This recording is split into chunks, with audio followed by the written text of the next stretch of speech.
I'd like to go ahead and call the Resource Conservation Commission September 11th meeting 2023 to order at 6:31. Item on the agenda, appointment of timekeeper. Kim, would you mind being timekeeper? Well, actually, Andrew is up. I've done it twice now. So okay. if you look in the notes, Andrew's up, and then Chris is up after him next month. Yeah, I just saw your name on the agenda. Yep, that's my fault. From last time. Yep, I just copied that over. I didn't update it with the latest. So sorry. Not that I don't want to do it, but I'm happy to share with others. No problem. I'll keep us on track. Awesome. Okay, Andy, great. Thank you. So Andy will be our timekeeper tonight. Public appearance for non-agenda items. Is there anyone in the meeting room, council room, that has anything to share? No, sir, there's not. Okay. Let's move on to agenda item 3, approval of minutes. In our back packet, there were 2 meeting minutes to approve. Since we had some comments and discussion regarding the July 10th and that they weren't reviewed by everyone, we had the meeting minutes finalized and prepared for July 10th, 2023 RCC meeting. And so they are now published, and I want to make a motion or have someone make a motion to approve the draft minutes from July 10, 2023. I'll make that motion. Is there a second? Second. Okay. Who seconded? Andy. Andy, okay. Any discussion?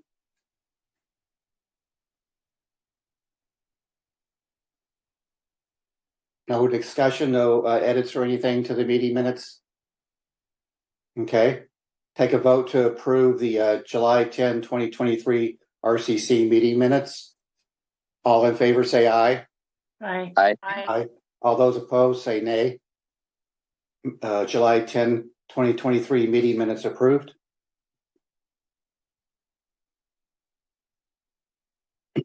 Next on the agenda, approval for the draft meeting minutes from August 14, 2023.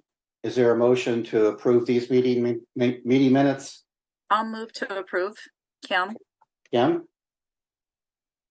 Second by Gabriella. Gabriella, second. Okay, open for discussion. I just have one thing on 4B. I'd like to either change the contracted unlimited recycling to curbside recycling or add curbside unlimited recycling. It's in there twice. Okay. Thank you, Diane.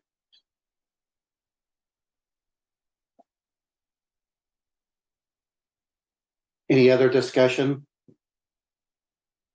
If not, I'd like to take a vote on those. To approve the draft meeting minutes from August 14, 2023. All in favor say aye. Aye. Aye. All those opposed? None opposed. The meeting minutes for August 14th have been approved. Which leads us into the next item, agenda items under new business RCC meeting minutes. We've been having some discussions internally about how the meeting minutes should be arranged, timelines and things like that over the last year, and so I want to try to get into a process to formalize that. I mean, among the important tasks that we have as commission is to ensure that a meeting agenda and meeting minutes are prepared for our monthly meetings. So therefore, formalizing the process of how the meeting agenda and meeting minutes for the RCC meeting is an important task to ensure that we have transparency and record keeping of those meeting minutes. Since we have voted on approving the meeting minutes for August, I would like to solicit a motion to use the August meeting minutes as a format or a template for future meeting minutes. These were prepared by Phil for our last meeting in August. So I'd like to be able to use those, I think, or have those be the template that we use as we go forward for our future meetings. I'll make that motion. Okay. Is there a second? I'll second Andy. Okay. Discussion?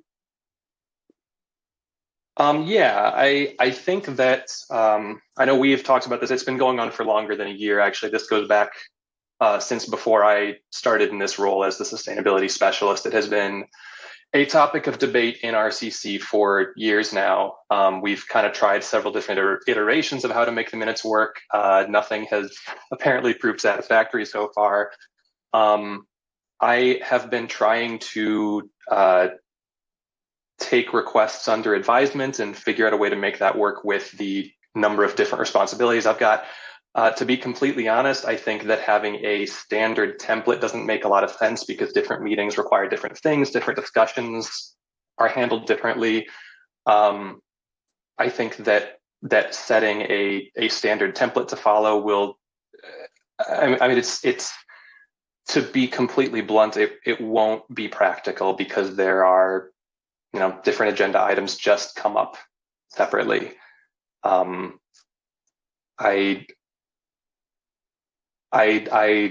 don't know that I will say this, the advice that I have been given by legal after this was brought to their attention was that the commissions are welcome to make requests as to how minutes are handled. Staff can do their best to try to accommodate those. But ultimately, all that's required is taking attendance, taking motions, taking votes, and anything beyond that can be requested but not directed. So I, absolutely understand. I am kind of trying to follow the July and August templates or those examples to the best of my ability. But I don't know that having a vote, it's not, I'll just be honest, so that everyone is aware, having a vote is not a binding item. Well, Bill, we do appreciate the work that you've done in taking these minutes. I know it takes time to do that out of your regular busy schedule. And I think, that the August meeting minutes kind of reflect what we would like to see in meeting minutes. So I'd like to formalize that process that's how it should be as we go forward.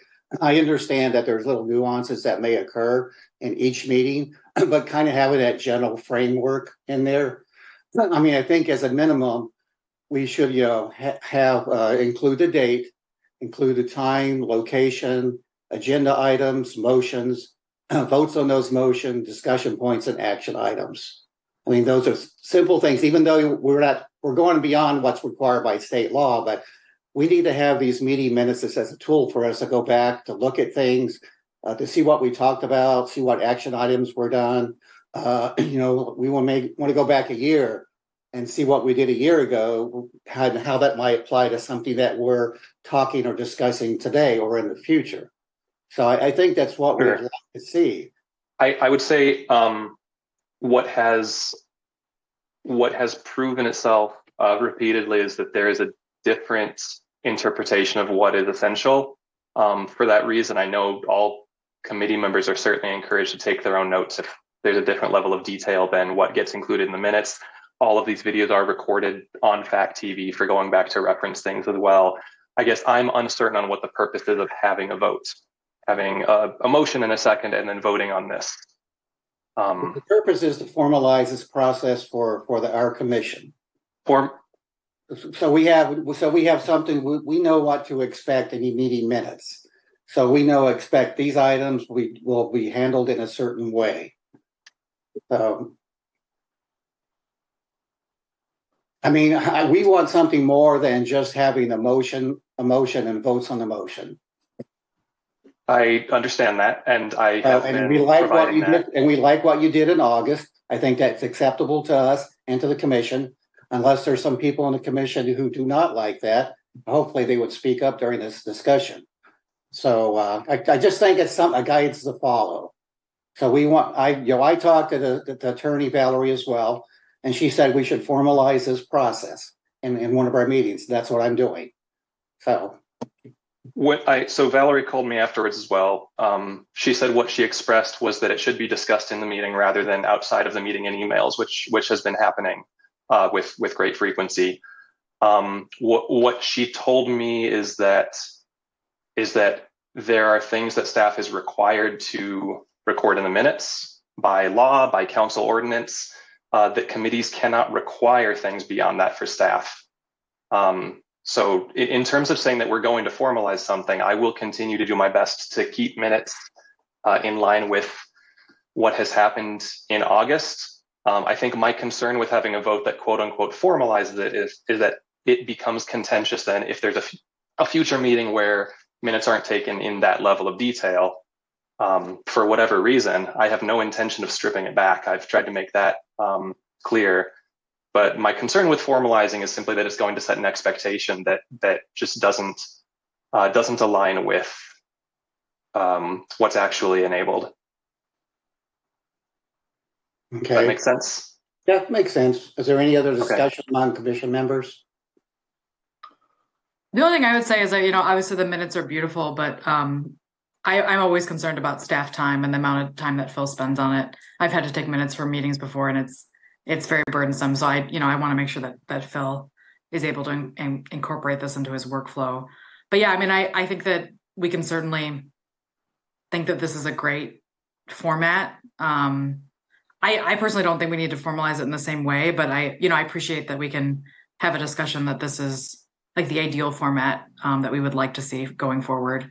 But I also personally just don't see the need for a formal vote, but I do appreciate that we've kind of landed on kind of our perfect minutes if we, what we'd like to see each day, each meeting. So I guess that's where I am. Ron, could you just provide a little bit of background? I guess I wasn't aware, or maybe I missed this at a meeting, what the issue with the minutes have been in the past. Well, a lot of the minutes in the past, the ones taken when Claudia was there, and then when Phil took over, were pretty extensive. They were good. We provided comments on them. One of the biggest concerns is that, some of the things were being missing in the meeting minutes and not recorded. The meeting minutes weren't distributed to committee members. I guess it's in a certain time period, and that we weren't allowed to edit them. We were just given a PDF file and not a Word file where we could edit and get our comments back on the meeting minutes. So we're just trying to put in a process that somebody can use, if Phil or somebody else is not available, or Phil's not available to take meeting minutes, or Ben, that they have something to go by in the future. That hey, these minutes are this is what we expect the minutes to look like. Have this type of format. I don't know if that helps, Kevin. So yes, the backstories, as I understand it, is that the discussion about minutes used to take a lot of time in meetings, and one of the solutions that was devised before I came around was sending out a draft, as Ron mentioned, about a week after the meeting, that commissioners would then have an opportunity to edit and send back. There'd essentially be 2 rounds of edits, one in between meetings and then one the next meeting. I switched it from a Word document to a PDF shortly after I started, just because trying to handle revision history and the amount of redlining that happens sometimes with those edits was an incredible time suck for me. And after more discussion with other staff members, found that RCC was the only committee that was doing this review of draft minutes. My understanding is that it is not standard at all. I was advised to do away with it, and I did. That we have this agenda item set up during meetings specifically to handle minutes. If it's taking too much time, then the question is, are we digging through the minutes with maybe too fine-tooth a comb? And that's something that could be considered. But sending out draft minutes in between, this is really something that needs to happen as a public process. The minutes are a formal record, and having discussion about whether things are correct or incorrect should also be happening publicly. So that's part of why I know we discussed, Ron, that it takes quite a bit of time to go through that draft minutes review. Right. Just for many reasons, it makes sense to simply have staff as the secretary take the draft minutes, release them on the city's website within a week of the meeting as directed by council, and then we have an agenda item every month to review those minutes. All right, thanks, Phil. Any other staff member have any comments? Diane? At the last meeting, Phil, you asked us to get you edits before the meeting. And I think that's what prompted that, and the fact that we're not seeing the minutes soon enough to use them as a tool for planning in between meetings. And that's, in my opinion, that's what prompted this timeline that we proposed several months ago. Which we'll be talking about next, Diane, the timeline. So this is meeting minutes format. Yep. So the timeline was part of what prompted this as well. There was a timeline proposed that would have set a different set of dates for agenda creation and for minutes than, again, are directed by staff. I neglected to. Yeah. Can I just hold you there? The timeline is going to be a separate discussion after the meeting minute template. Well, we don't have a separate agenda item for that. That this is all part of this is the meeting minutes.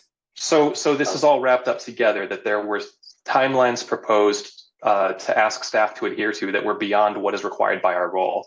I guess I put this in an email. I didn't share it at that committee meeting. Was that again, things can be requested, but ultimately staff has to follow the processes that are set for our roles. And so having a timeline set out there that's setting different expectations is, I just worry that it's unrealistic and it's going to set up more concerns to be raised later if we don't meet those expectations. And that exists for both of these. What I suggested at the last meeting was that I may start requesting the edits sooner if the number of revisions was large, that it would give me more time to review them, and then I could come into the meeting and it wouldn't, again, take as much meeting time because I have maybe the weekend to review. Didn't intend to incorporate that for this meeting. I kind of wanted to see how this agenda topic went. But yeah, that was why that was suggested as a possibility. Okay, thank you. I'd also like to comment on Gabriella's a statement about we also FACT is also recording these minutes. I tried to listen to a committee meeting from last month, not ours, and the audio was so poor you couldn't understand what anybody was saying. So I don't really consider that to be a source document to go back to for our purposes. And in addition, it takes a lot longer to listen to a 2-hour meeting than it does to go through a 3-page draft of minutes. So just for context, they recently switched over the AV system, and there were some issues with it. So there were a couple meetings that had audio issues, but that's not typical for meetings. Like that's not something that normally happens. I've watched dozens, maybe hundreds of videos at this time, and I've never seen an issue except for this recent meetings that I've gone through. So I wouldn't be too concerned about that as a poor form of record keeping. But I guess I'm going to jump in here too. And I didn't realize that there was a whole bunch of edits going back and forth on the minutes in between the meetings.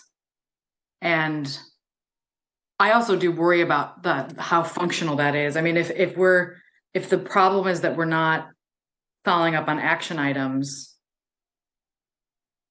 I guess I just don't know that the agenda is the right vehicle for making sure that action items get followed up on. Like I take very detailed notes. I make action items for myself, and I try to follow up and bring them back, when I've assigned something to myself. And I think a lot of people do that in terms of following up on an event that we've scheduled. But I do worry about the amount of time that takes, because I guess I think about staff time in a very limited, there's such limited capacity. Phil wears lots of hats, and he's also doing this. And I worry about this being the best use of his time. I guess I'm not a part of a lot of those conversations in the background, but in other committees I'm in, we very much use that the minutes are never a perfect vehicle for capturing it. It's just one of the tools that we have. And honestly, the votes is sort of the most important piece of that. So anyway, I'm concerned about creating like this. if there's a lot going on behind the scenes, that does concern me. I just worry that that's not a perfect use of staff time. The minutes that we got before Phil joined the city, when Claudia was here, I'm not sure, maybe Claudia was here when Phil joined. They followed the minutes that Ron is talking about, and that's what we've been working. Claudia actually is the one who started the action items because things were getting lost from one meeting to the another, what somebody was supposed to do, and as a result, things weren't being done on a timely basis. And actually, we had that happen this year because the action items were not included. They have worked very well for us for a number of years, and we were told way back when by the staff attorney, not our current attorney, that the amount of detail in the minutes is up to the commission to decide. And if you look at the minutes in other committees, like Ag and Rural Affairs is very close to the amount of detail that RCC has, with the exception of our action items, and they don't really have action items. I mean, we're an active committee. We work in the community, and that's what a lot of our action items are about. CETA, on the other hand, their minutes are almost verbatim. So the minutes are all over the place. And from a legal standpoint, I realized recording the motion and the votes, that fills the legal requirement. But if you look at minutes that only include that, you have no idea what's going on. I would just like to jump in here on Ag and Rural because I take the minutes for Ag and Rural, and we have, over the last year since I've been here, recognizing the difficulty and the challenges and short staff that we have. Ag and Rural is mostly just recording the action items now, and it has been that way probably for a year already. Actually, the minutes I was referring to were July's minutes. No, August minutes, because I wanted to get more information on how they voted on the well. And those were, I consider those to be as detailed as our August minutes. Okay. I mean, I did add in, and I'm sure that Phil would be willing to add in when there are additional background information. But I'm with Phil on this, that to set a particular standard, it's not a reasonable request. Okay, thanks, Deanna. Any other comments from commission members? I guess just trying to clarify. So as the vice chair, part of my duties was going to be to follow up on action items. I used to do that pretty regularly when I was the chair. In between meetings, I would follow up with people, and that was just one of the things that I did. We were trying to spread the roles out, and so I was going to take that on as the vice chair. But I guess what I'm trying to clarify is, should I be taking meeting minutes on the action items because they may or may not get captured? Or is it, just to be sure?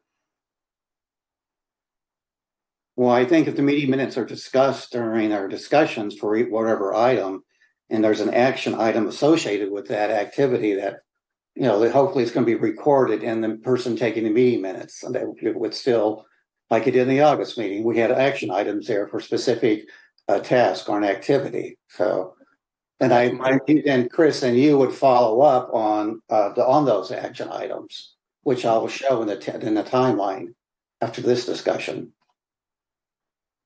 Yeah, and I think the action items would be pretty valuable, for all of us, because sometimes just with the way things go, like they tend to go to the people that have done them for a while. So be an opportunity for me to work with Andrew or Josh, some of our newer commissioners, and we don't come together for meetings. We have them virtually. So, just trying to, understand, that, and and I think this is important for, to get commissioners engaged and understand, a little bit, on the side as to, their tasks, and, being, kind of a mentor from that angle. So my understanding is that the action items are going to try to be captured with the new, with the meeting minutes. That's, I guess, what I'm just trying to understand. Oh, sure, and I'll repeat, I don't have any intention of changing how I'm doing minutes. That's a consistent theme throughout here, is that I still intend to, I won't be doing 8-page meeting minutes anymore. I may not always do 4-page meeting minutes. Certainly I've tried to make it a habit of putting action items in there. I would say that it's probably good practice. And I'll speak to this from the different boards that I've been on when I lived in the city of Madison, with the Dane County Environmental Council. If there were action items that fell to me, I also wrote them down. I think that if you're a member on a commission, if you're an active member, you are also taking notes. You're writing notes on what you need to follow up on. If it helps you personally to take notes on what you feel the action items are, I won't discourage that. I will try to get them in the minutes. If they're not there, I don't want that to be the thing that 4 months, Phil didn't write this down, so we didn't get it done. Because there are different workloads. That makes sense. Right now I am trying to handle the B cycle contracting for a phase 2 expansion. I'm getting really started with Ted, who's here to speak, and a couple agenda items on our sustainability plan. That's ramping up in greater detail. I'm starting to look at whether I'm going to be getting involved in more funding and grant opportunities for next year. There's a lot of stuff going on, and some months I can put in the level of detail I did this month. But I would still say that taking your own notes is a good practice in general. Bill, I think what you said, I agree with you, but you made a comment that, you're writing the minutes the way you're doing them right now. But there may come a time when you took your leave, you weren't available or around. So if somebody comes in and steps in to take the meeting minutes, they need something to go by. And we can refer to them. Look, if you look at the August 10th, 14th meeting minutes on 2023, this is how they should be done. So sure, and that's what I did. And that's what I did. That's what I did when I started. Is I looked back at past meetings, and that's what is advised of all staff when they take on a committee: is look at how past meetings have been done. And I serve in this role differently than Ellen did before me. She did it differently than Erica before her. My set of responsibilities are different. The number of things assigned to me are different. I'm spending more time on bicycling things than anybody in this role prior to me did. It's just going to shake out differently. If I am, if I go out from parental leave again, if I take on a different role, whoever comes into this will not be me. And that can't be an expectation, certainly, that staff members will be identical to each other. And I understand that. That's why it's good to have some type of a template or format for each of those people to follow, so we can have it standardized to some extent. Albeit we know that there's going to be different changes or monthly modifications to it, but at least there's something to go by for people to follow, and that's what we're looking for. And the best place for any staff member to go to figure out how to run a meeting in terms of minutes is to look at the past ones. Trying to create a document and save it somewhere that they're going to find it, I will tell you, it's going to get lost. Okay, thank you. Any other discussion items? Any other individuals? I'll just say, every time we have a staff turnover, we go through this format, education or adjustment, or however you want to call it. And if you want to look at the first version of July minutes that Ben tried to do, they were completely different. So it gets a little frustrating with staff turnover to keep going through this learning process. So I understand exactly where Ron is coming from. And I think what you did with the August minutes were great. And if we can keep that up, and if we can use that when if Ben has to take minutes again sometime, we can just say that, look at August minutes. This is what we would like. That's the amount of detail. So he knows how much detail. That's the format. Ron had to completely redo the minutes from July. So I redid the minutes from July. Actually, Ben did. He had assigned that to an intern to give them opportunity to do that. And when he was told they weren't satisfactory, he went back and gave them a second pass, and he and I revised them for this meeting. I don't know. I think we're talking in circles here. I'll be honest, this has probably taken 40 or 50 hours over the last few years for me. We're a half an hour into this meeting. I don't know that we're making any additional progress in the conversation. If y'all want to keep talking about it, I'm happy to.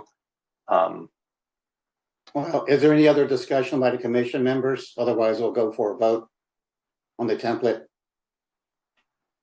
I think it's good, and we are at time. Okay, thanks, Andy. So I'd like to take a vote on approving or adopting the August 14th meeting minutes as a template or for format and as a format or a template for future meetings. All in favor, say aye. Aye. Aye.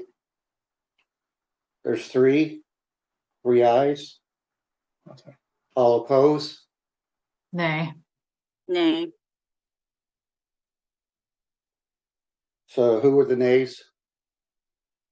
Gabriella, and who was the other one? Tim. Okay. We have one abstention. I said aye.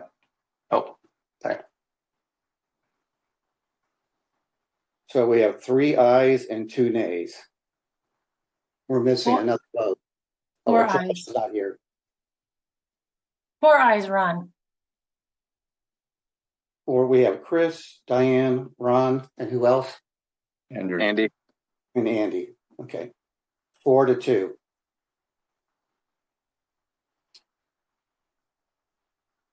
Okay. Four votes for aye, 2 votes for no. So that it's approved in terms of a format and template to be used as we go forward for taking meeting minutes.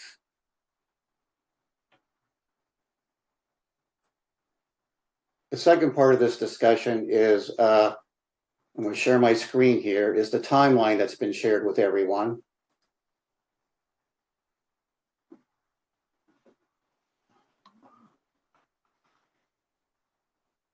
Can everyone see my screen?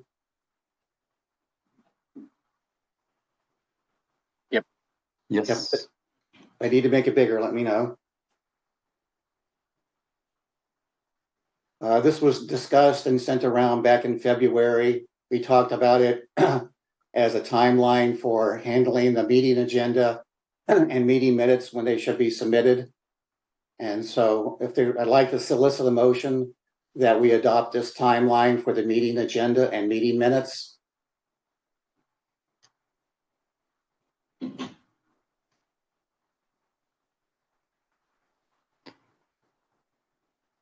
Is there a motion? I make that motion. Is there a second? I'll second. Diane first, Chris second. Open for discussion. I guess I'll just repeat what I said before. The draft minutes going out to review is I think it's best practice to continue handling revisions in RCC meetings and not through email. Our current requirement as staff is to have draft minutes posted by a week after the meeting. That's what we strive to do. Our requirement as staff is to email the packet out to committee members. The agenda has to be posted Thursday before the meeting and the packet by Friday. I think pretty consistently, Ben and I have been getting it done by Thursday, and that's when we email it out to the RCC. 5 calendar days before would mean Wednesday, and that is not feasible a lot of months. So Thursday, 4 days before the meeting, I think is going to continue to be when we can expect to have the packet sent out. I think that's what we have, 5 calendar days before you go from Monday, Sunday, Saturday, Friday, Thursday.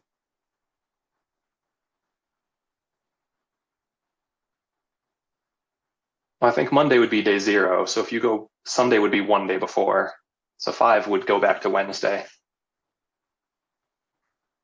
I'm considering it before the meeting starts. So you have all day Monday to review it or look at it. So.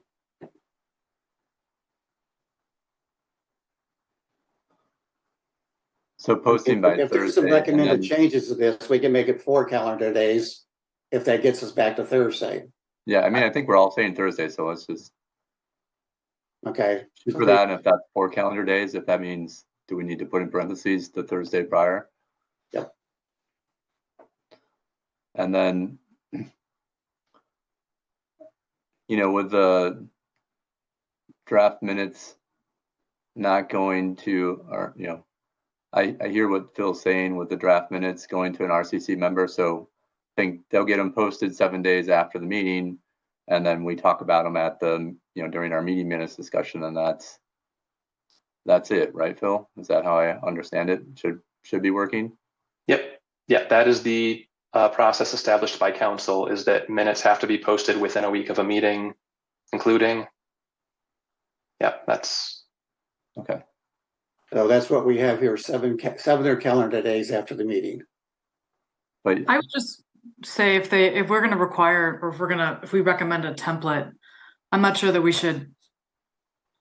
The 3 calendar days after the requiring the draft minutes to go through edit through RCC like offline, that seems like the creating of a template should eliminate that step. correct. Because it's the I reason agree with that. behind it. So, and that will streamline it. So Phil, we've asked Phil if he can to create that higher level of detail, but I think in exchange we should eliminate the step of that edits in between the meeting time, and they'll get posted within a week. We all get a chance to review them. And then if any changes come up in the following meeting, we can make those edits and have that be for the final minutes that are accepted afterward. So I'd eliminate that step. Okay. Just some background, Gabriella, because I think you missed this at one of our meetings. I don't really care if we see a draft before it's posted. We would just like to see a draft. Whether or not we discuss the edits before the meeting or not, we would like to see a draft when the draft is ready. And Phil didn't want to do that. And so this step, then the person who gets the draft to edit would send them out to the rest of the commissioners. That was the whole point of this step. But I think it could just be, I mean, if they're posting them online within 7 days, then it can just be, we just know that they're going to be there within a week after the meeting. But they haven't always been. In June, I looked for the minutes and it was 2 weeks before the minutes were posted. Frankly, I'm not going to spend every day checking to see if the minutes have been posted. It takes less than 15 seconds to send an email to our commissioners with an attachment that has the draft. I don't think that's a burden of time. But I still think that's captured within the 7 days after. So we can, follow it up with an email. But I think if we're going to ask for a template, we should eliminate the back and forth in between the meetings. Any other comments from commission members? So are you suggesting, Gabrielle, that we all just independently check the website to see if they've been posted? No, I mean, maybe we can request that an email goes out when they're posted. But that would be great. If that happened, then I think from my standpoint as the vice chair, if I have the minutes and they have the level of detail that, Phil, is targeting to try to do similar to August, then, that gives me the ability to follow up with people. I think that's great. And then we talk about them next at the, but if they could get sent out so we don't have to check, that's fine. But if they're routinely posted within 7 days, I don't know if that's helpful or not to post out or email out. yeah, and then if it's posted, then you can just send a quick link to the agenda and minutes website, and it can be the same thing every time. But yeah.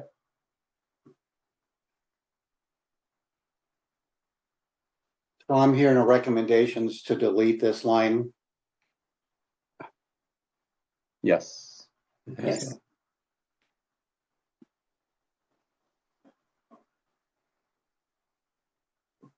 So are we adding one, asking Phil to just send an email to us, letting us know they've been posted?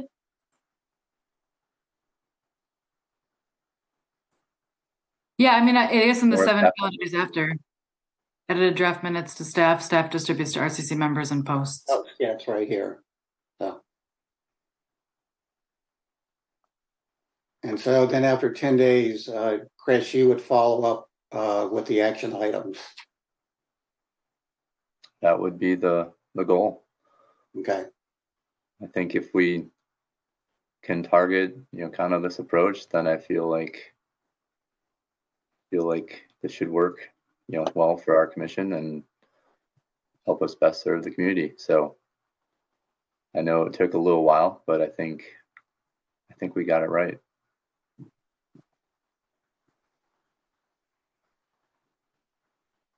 Any other discussion? Okay.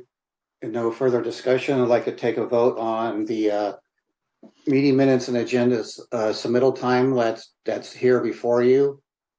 All those in favor of adopting this guideline, say aye. Aye. Aye. So we have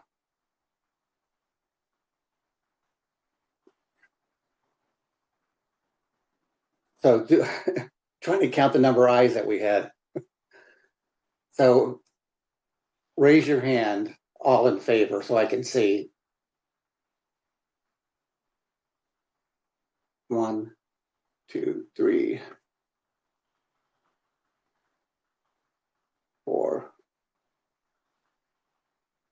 5 ayes, and all those opposed.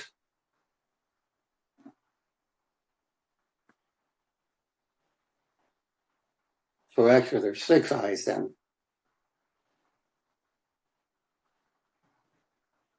I'm counting it right.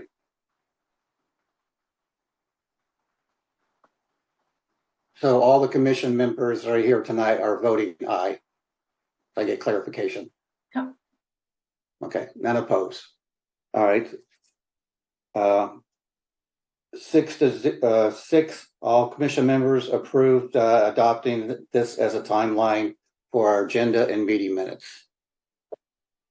And just for future reference for how we do it at council is when we do a motion, we just do a voice vote. And then if the voice vote is, if enough people say yes, we just say motion carried.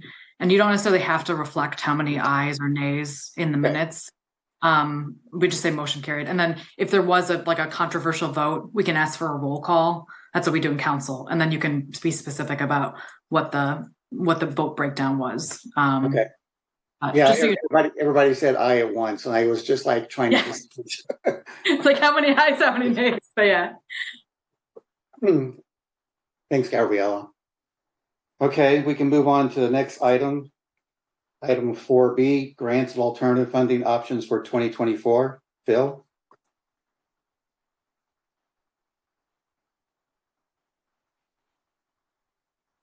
I'm still muted, aren't I?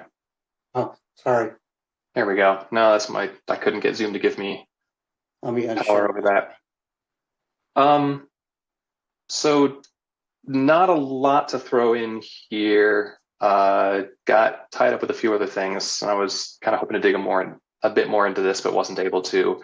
I can share that beyond just kind of standard budget items that the city is going through, per usual, the operating budget, the capital improvement plan, did meet with a couple folks from Parks and Public Works, or maybe it was Public Works and Planning. It was a few weeks ago. We talked about there are 2 upcoming grants. These are both things that I applied for last year, and Fitchburg was awarded. So TAP is the DOT Transportation Alternatives Program. That's what we're using right now to fund the phase 2 of the B-cycle expansion. And then the Dane County Parks Park and Ride grant, that's what we got $150,000 to help fund the bike playground at the North Fish Hatchery hub that I believe should be under construction next year. We talked about a number of potential transportation projects. This is trying to speed through this because it's a little bit more of a TTC and bike committee item, but I figured you'd be interested because of the alternate transit going on here. we talked about various possible items for tap in for the park and ride grants, and the two projects that really floated at the top are kind of circled in the dashed blue lines here. One is extending the multi-use path off-road on McKee Road. So currently we've got a multi-use accessible path that extends all the way from Seminole Highway to the western edge of Fitchburg over by the Target and Ivy, that whole complex. So if you need to take your bike along McKee, instead of riding on a 35, 40 mile an hour road, you can get on that multi-use path. Once you get shortly past Seminole Highway, I'm trying to remember exactly. I think it turns into a sidewalk and then disappears entirely. So one thing we'd like to try to get funding for is to extend that multi-use path all the way from Seminole to Fish Hatchery, which would make this central east-west corridor through the city much more bikeable. The other one is connecting Southdale. So this portion of the town of Madison that was incorporated into Fitchburg last year kind of immediately entered our list of more vulnerable communities in Fitchburg. And one major area of concern is that it is really only accessible via car. There is one bus route that comes through Southdale to the rest of Fitchburg. Biking is pretty difficult. You come south along Rimrock or County Highway MM here, and there is a shoulder, but it's a 35 mile an hour road, and cars definitely don't always abide by that. So we're looking at the possibility of adding an off-street boardwalk. Now, one of the difficulties here is there is some marshy landscape here, and of course, given wetlands protection, we got to be really careful about any construction that takes place there, but we are looking at the possibility of an elevated boardwalk that would be another multi-use path there. That's something that we would potentially apply for a park and ride grant for, because that would be creating a connection that is recommended in the Dane County Parks guide from a few years back. Their Parks and Recreation guide, I'm forgetting the title of, but those are the two big projects that we're looking at right now for grants for next year. I've been working with Ross Kaler on identifying those, and I think he's going to take the lead on applying for that funding, and will let me know where I can fill in. Since I've successfully written for each one of those, maybe I can provide a little bit of assistance to him. Hey, Phil, can you pull up that map again, please? I sure can. Sorry, I stopped sharing it.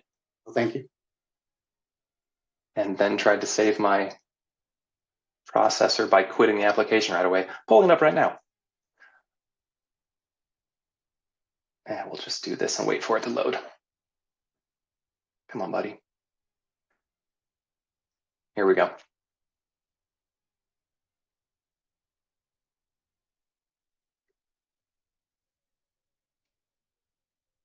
You seen it? Nope, just see your desktop. Oh, interesting. Let's try this again. It should have been sharing the whole screen, but we'll just go application specific. There it is. How about that? All right. Yep.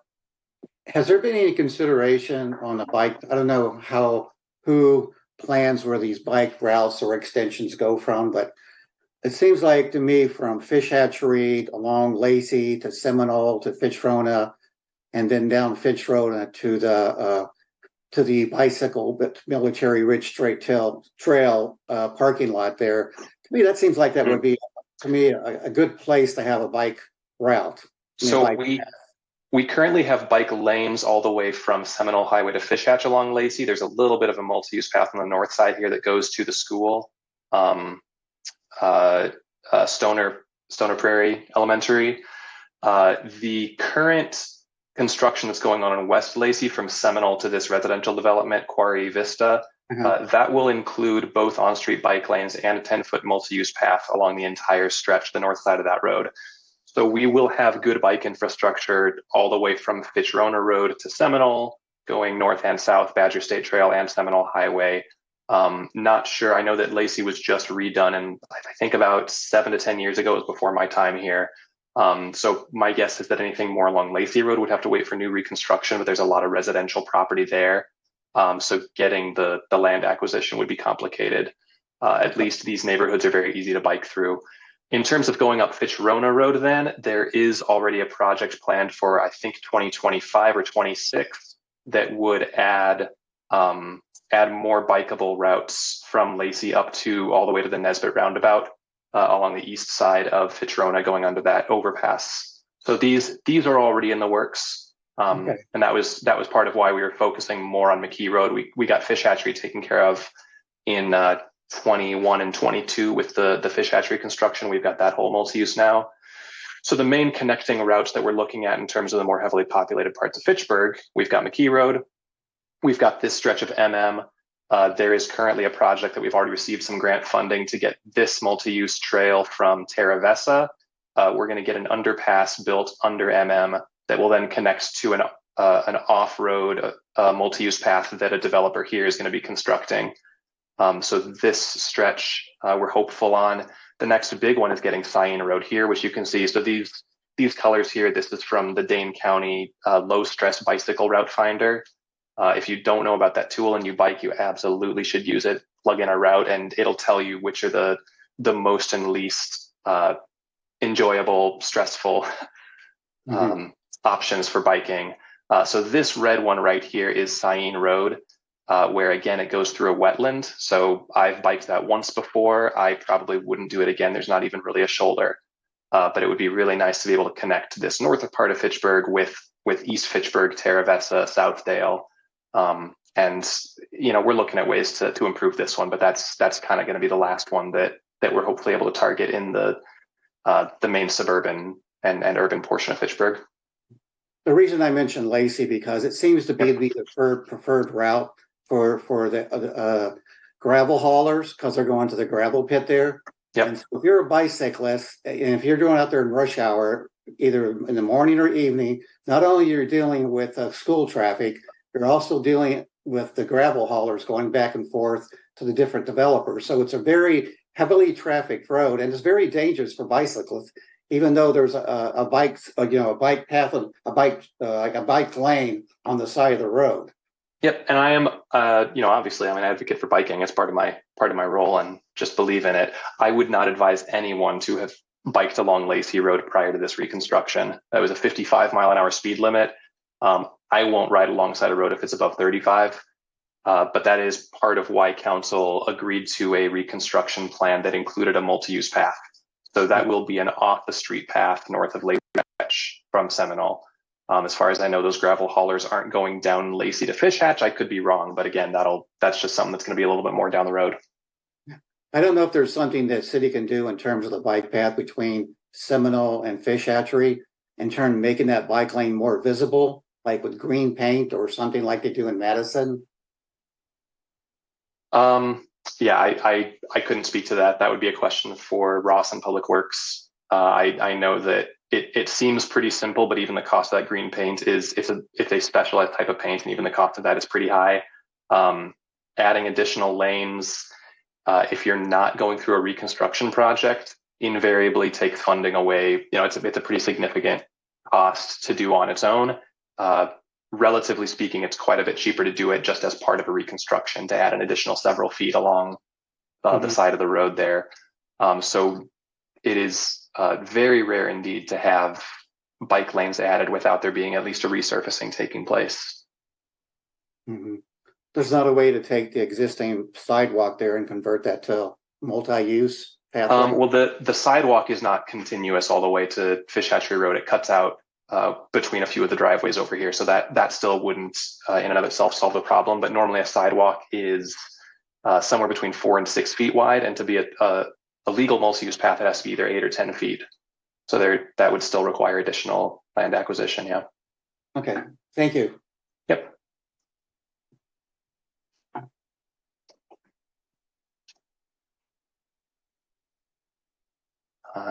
That's all I've got for the additional funding there, unless anybody's got any more questions. We are 15 minutes behind. Okay. Hopefully we can get it caught up on the next agenda item. What's agenda item 4C, which is begin discussing 2024 RCC projects. Well, I had a chance to go back. I mean, I went back and looked at our meeting minutes from last September or last October to see what we talked about, last time in terms of projects and actually what we accomplished this year so far. So some of the things I looked at and things we talked about last year, included focus on the lighting ordinance, getting that adopted. sustainability plan RFP, that's been done, and we've hired a consultant for that. We held an event on groundwater, the city's groundwater, drinking water. So that was held this spring. So we had that, conducted that. We, conducted our spring recycling event. We talked about an e-bike event last year. We had that last in June this year. We also talked about, the bring your own bag event. Kim just recently had one. Hope she'll give us an update on that later on. The school cafeteria recycling, that's going to be kicking off again this year, I understand, again. So we talked about that. So we've also added talking about the salt reduction ordinance, having that being worked on and providing comments on that. And Ben's working on that. And then we did 8 Fitchburg articles. So we've actually done a lot in terms of projects of what we talked about last year, actually above and beyond. So I think that was a pretty impressive list of what we did. So some of the things I can see that we need to carry forward because they're not complete yet is the lighting ordinance. So Ben is working on that and getting that in place. And hopefully that'll be something, I'm not sure if it's going to be able to get done this year or not, but hopefully that's something we can have in place early next year. And also the salt reduction ordinance. And so those are the 2 things I think we need to carry forward through 2024. Are there any other things that people, what our commissioners would like to see or as projects for next year?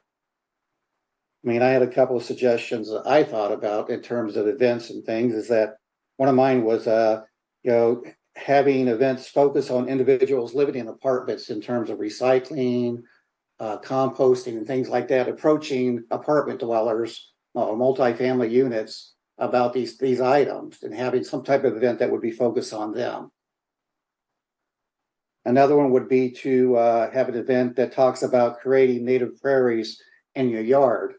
And that's something that we could have, like I could invite folks at Prairie Moon Nursery or other appropriate couple landscaping companies to talk about how to convert part of your yard into a native prairie. And go about that. We could have a giveaway of some native plant seeds or plants and things like that. I can. A couple of my ideas. I can definitely help on that. I mean, I have prairie in my front yard too, a little strip, so I can even harvest some seed and make up some little packets if need be. Yeah. Cool. One thing I've recently discussed with the mayor is she was interested in having she said heard that cities have events where they kind of have people try out electric vehicles and encourage them to check them out. And she even just preliminarily talked to some of the car dealerships that were interested in participating. So if that's something that we wanted to work on, she just kind of threw that idea out for me recently. What was that first part that Gabrielle? I missed that. Encourage electric vehicles. So like have people try out electric vehicles. And we could have it, I mean, you could have it anywhere, but in part to kind of encourage city staff, but then also to have it available to the public. So something like we did with e-bikes, people were trying them out. Yeah. Okay. Mm-hmm. Yeah, we've had some EV 101, so MG&E puts those on, and we've had a couple of those events at the library in recent years. But I think what you're describing, Gabriella, is a little different in that people could actually try out a vehicle. Possibly. I'm not, yeah. Possibly, yeah. Yeah, I'm not 100% sure how it would work, but I did what she asked me to run it by RCC, so I thought this would be the right time to get some thoughts. Yes. Yeah, we could ask some dealerships if they would be willing to. I mean, I don't think it would hurt to call a couple and see if they'd be willing to do it. And if you got a couple that are interested, then maybe we can ramp it up from there. But I think that's a possibility. Okay. One thing that I noticed on the the multifamily recycling, I think our game plan was to we're having some luck with getting things going in the school. So I think we're probably hitting it through empowering students and then bringing it home right now. But the actual multifamily event is going to a multifamily complex and having pizza and talking about recycling Or, one of the things that Kim and I did a long time ago, probably too long, is like we went to the Boys and Girls Club and talked about it there. And that was a really neat experience. And I think that was, kind of why it got put on the list this year, was the thought that we would do that. So just reviewing that list reminded me, like, oh my gosh, we're already in September. If we're going to do that, we should, get going on that and think about that. So I think, Kim and Sharon and I will meet as the community outreach subcommittee and talk about that and just see what we think we can pull off for this year on that front. But I was thinking more along the lines of like, one of the big things that's going to be kind of coming here in Dane County is, can we build the infrastructure for organics and handle that? And that's something that I think Dane County is looking very seriously at. There have been food scrap collection programs going on with the city of Madison at a couple of their farmers markets. So I would like to look into potential food scrap collection as an option at, maybe not every, but at least try it out at some of our Thursday farmers markets, and just see what we get and start to talk to people about organics collection a little bit more and what their options are for that.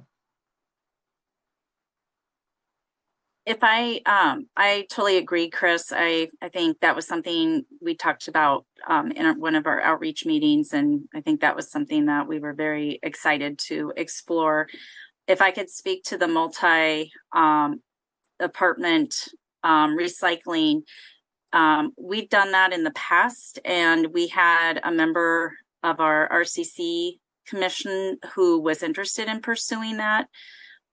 It takes a lot of time and effort, and I just don't see Chris, myself, and Sharon pulling that off without additional help, because you have to do a lot of research to figure out, where the apartment is located, who's picking up the recycling, get access to the apartments.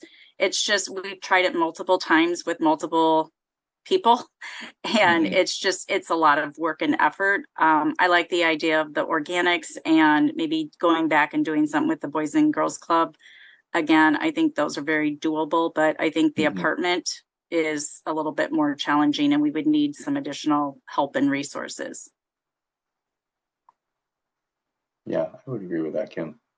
Okay. I think that driver was the Boys and Girls Club as, a possibility where we could do that, but that's not to say that, everybody, there is coming from a multifamily. It's kind of a mix of single family and multifamily, I'm guessing. So I did talk during the, I'm sorry, Chris, during the event, which when there's time, I'll talk more about it. But I did talk to a woman who mentioned that she would love to have us do something in one of the senior homes, which is up by Caddis Bend. So that might be a potential. Yeah. She gave me a contact up there as well. Is that an apartment or a condo? I think I wasn't familiar with it. I didn't even know there was senior housing up there. But it's up in Caddis Bend, back behind kind of Pick and Save area. And she said it was a senior housing. So. Well, if we have an inn, that's great. Yeah. That makes it a heck of a lot easier. Yes. So there would be potential there to do something. Have we ever had an event on the do's and don'ts of composting? I mean, to me, that's something I would be interested in, to know how to compost, what can you compost, what you shouldn't put in your compost pile, things like that. We have had events like that, and in fact, way back when, without RCC involvement, the city staff organized an event and had it. I don't know if it was on a weeknight or a weekend. It doesn't really matter. But that was they used to do that when, I don't know if Dane County still has a compost sale or not, but it was in combination with that. The city staff member, that would be the person who was in Ben's position, led that. I want to say the last time we did something on composting though, Ron, was 2011 or 2012. So it's long overdue. I mean, there's a lot of topics in this arena, obviously. Yeah.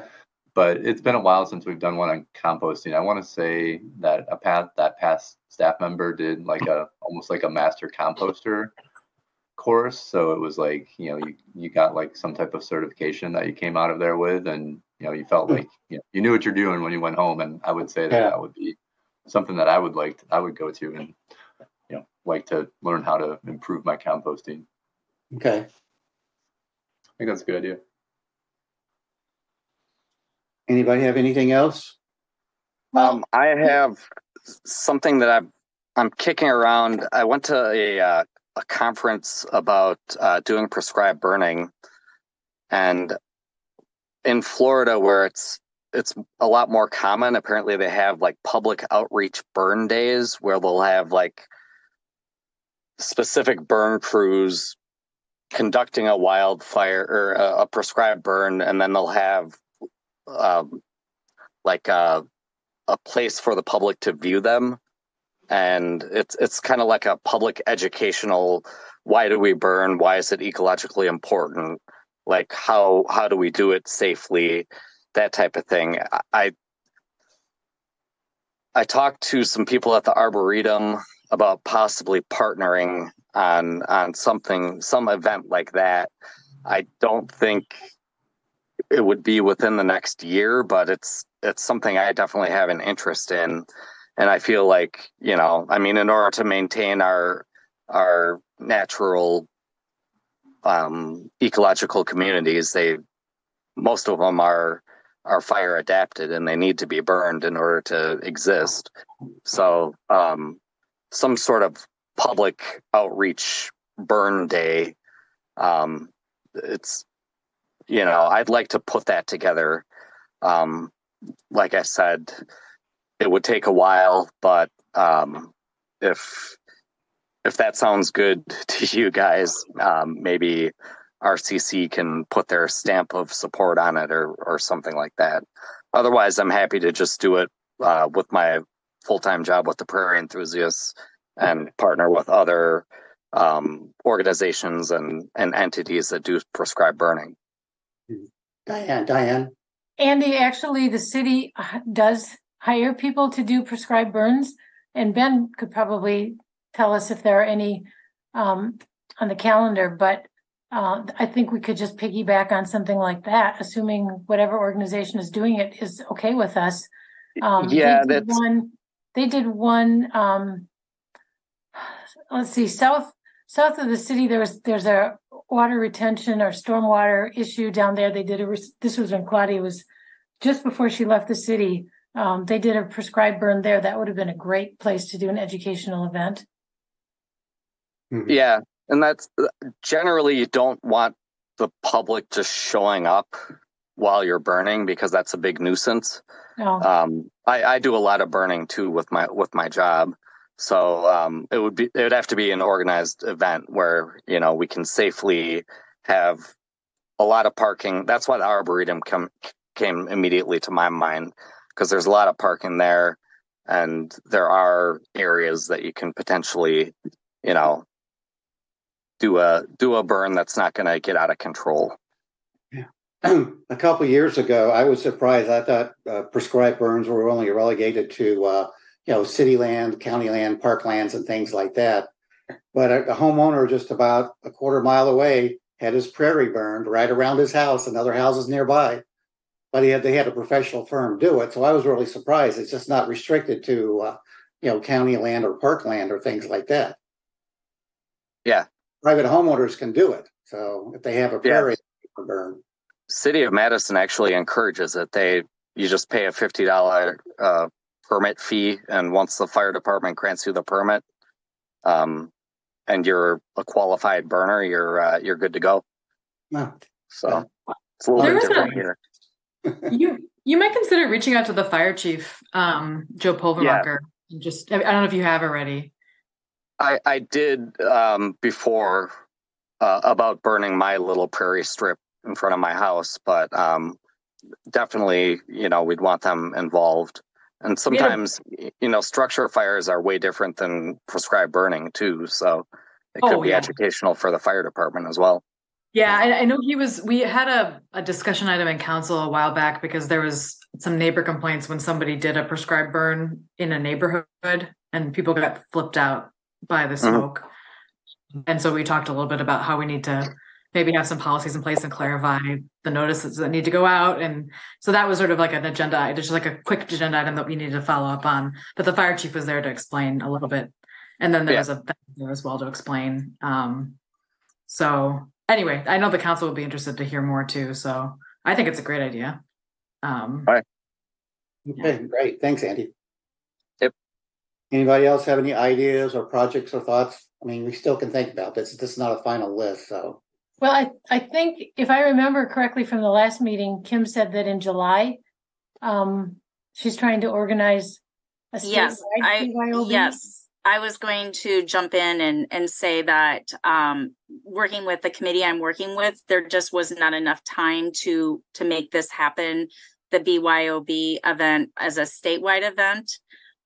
So that would be something that we would work towards for next year, with trying to do something where, and I talked to Ben about this at the event on Saturday, coming because we have all of the materials. And so they would be able to not have to start from scratch. And so we would come up with a date that would make sense for everyone and then try to do a statewide event with the BYOB. So that would definitely be something I would be interested in helping with for next year. Okay, great. That'd be awesome. Okay, we're still running behind here. So any other more discussion on this? If not, let's move on to item 5, agenda review, old business. Phil, sustainability plan update. I'll give a really brief intro here. Ted Redmond, who called in, I believe in June, speak about the sustainability plan, is back with us here. Appreciate you taking some time out of your evening again, Ted. I did send out to the RCC, I guess it was part of the agenda packet for this month. One of the 5 documents that Pale Blue Dot shared with us as kind of their baseline preliminary background research, provided links also to the other documents. It's a lot of reading, so completely understand if you didn't have time to peruse it all, but those are available for you to go back to. I'll be talking with Ted about those documents and what the next steps are moving forward on Wednesday. But in the meantime, Ted is here to give us the highlights. Great, thanks, Ted. Thank you very much for letting me be here today. I appreciate it. And I'll try to keep this relatively brief to then be able to maximize any Q&A and honor your schedule here. So I just wanted to give you kind of a little project process update, share with you a high level overview or touching base with what the baseline documents are, those foundational documents that we talk about, and then also provide you a link where you can find all of them. But really want to give you a high level overview of what they are and their intent, and then talk a little bit about next steps, and then of course any questions or dialogue anyone wants. So with that, the project process, we've got sort of 3 primary project phases. They're not necessarily equal in time. The first phase, we begin with an existing condition research and documentation process. So that's us just sort of digging through all sorts of data sets, creating some additional data, just curating from multiple resources all over the place, to then summarize what we can, the best that we can, to get a good sense as to what are the baselines in the community relative to sustainability from multiple different facets, and then documenting that. And that documentation process then results in one summary document. We have a number of detailed documents in the summary document, and that all is intended to provide a foundation for the second phase, which is the collaborative planning process. So working with collaboratively with a planning team through an interactive process where we will facilitate really kind of co-authoring the plan. And then at the end of that second phase, we will have a draft plan available, and have that go through a review process and then end up in a finalized plan. Down at the bottom there, we talk about our community engagement. That kind of happens in two chunks. We have a phase one chunk that is happening now and will happen through, about halfway or so through the planning process. And the intent there is to collect initial input. The survey is a cornerstone of that, but we'll also be we'll be coordinating with Phil to set up some community meeting opportunities. And then we'll do a second phase once we have a draft plan that will kind of echo it. We'll have some form of like an online tool where folks can review the draft plan and give us detailed input, as well as some community meeting opportunity for input and overview of the plan as well. So that's our overall project process. The blue arrows there kind of point out where we are. We just have wrapped up the baseline assessment documentation efforts, and we'll be beginning the collaborative planning process here in the coming couple coming months. So with that, the baseline documents, by the way, you can view these documents here. This is a link. I'll provide this to Phil. But also it's on at the end of this presentation, I've got the full URL spelled out. It's pretty easy to remember. And I think I've shared that in the past, but all these documents are available both for download as well as just embed viewing.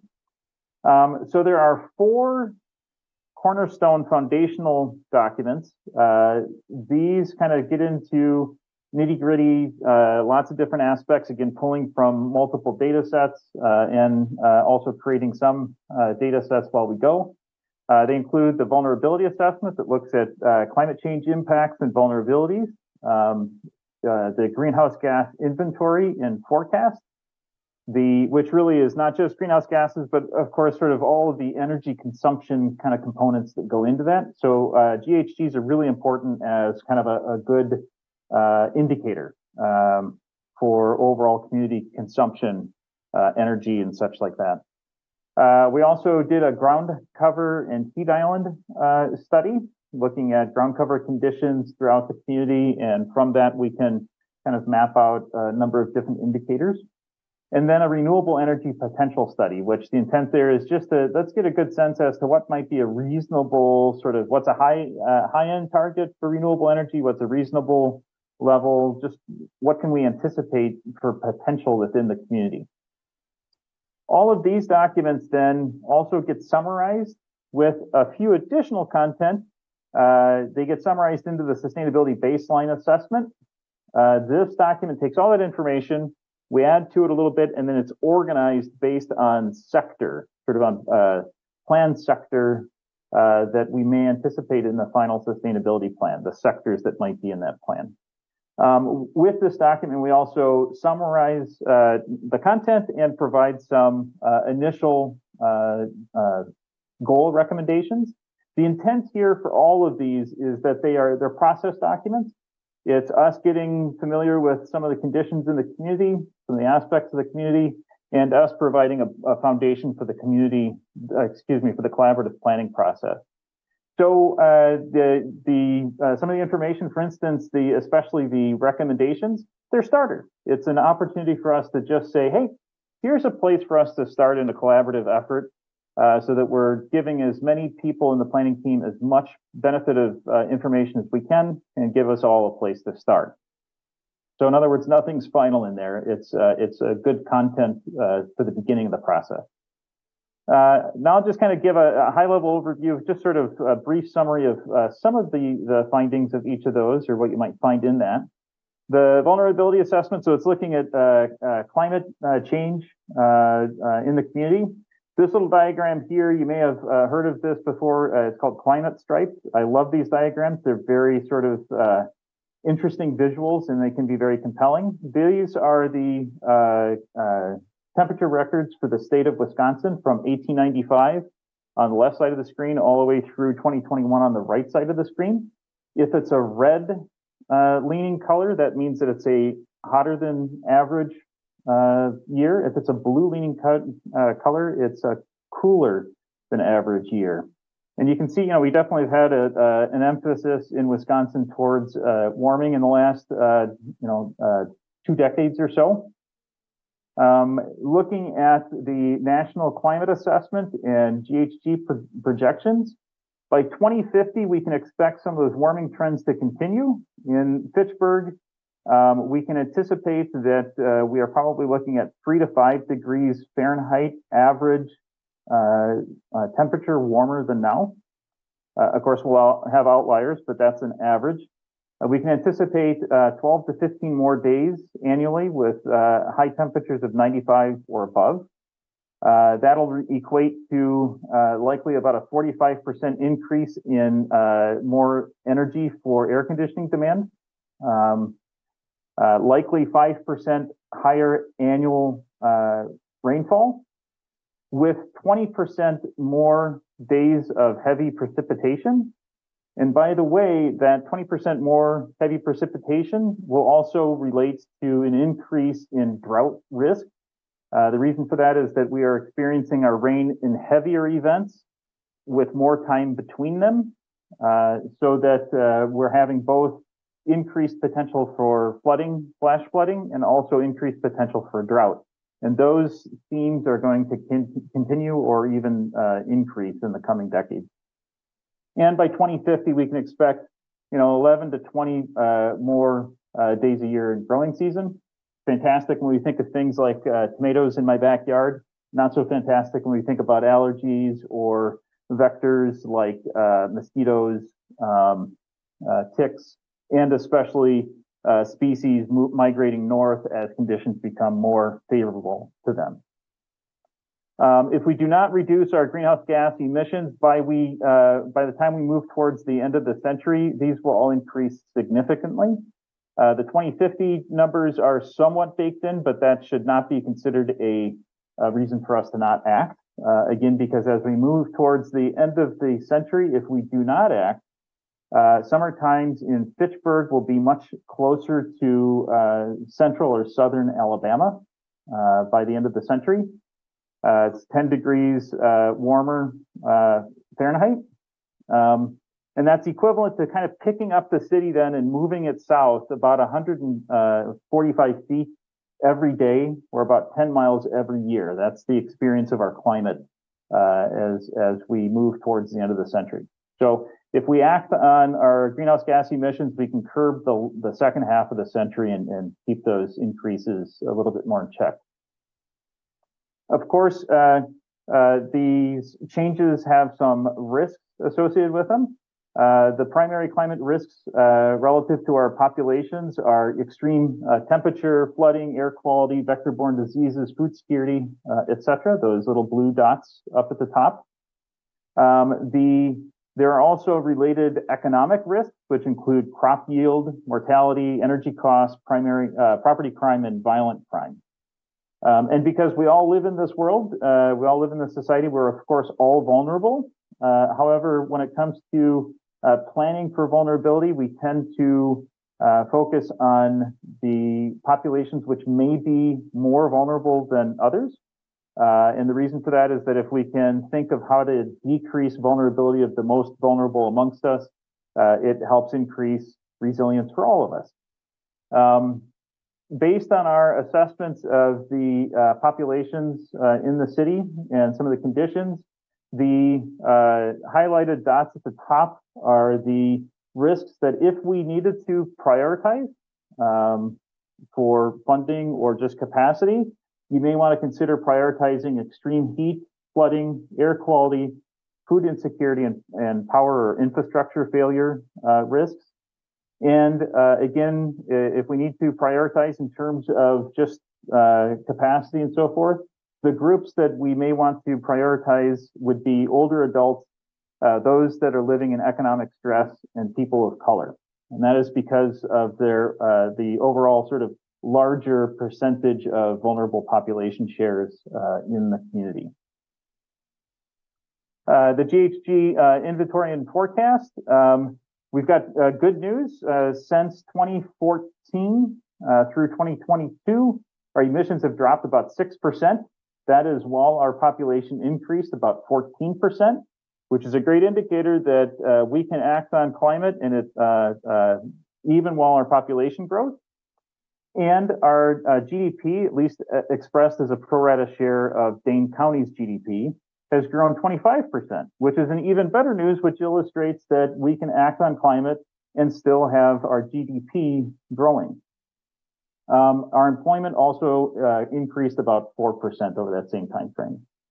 The emissions by sector, electricity is about 46%, heating fuel is about 20%, transportation on ground is about 32%, solid waste is about 1.2%, and then water and wastewater is about 0.7% of total emissions.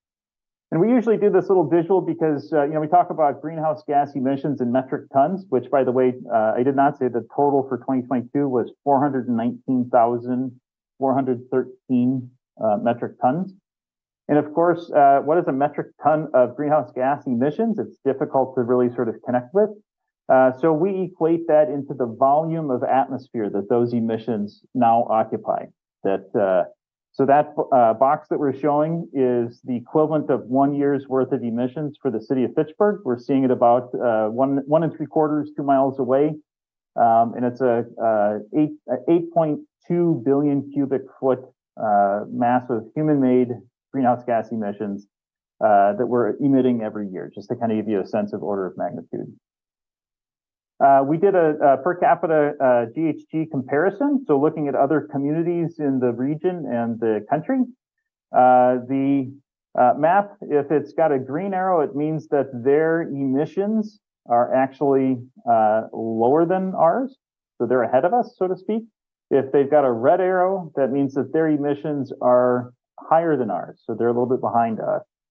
A little bit more easy to understand, the chart at the bottom shows a number of those communities, kind of marching them from lowest emission on the far left to the highest emission on the far right. And we're right there, just about in the middle. We can see Fitchburg in blue. The other communities that are light gray are the other Wisconsin communities. So we're right in the middle also of our Wisconsin communities.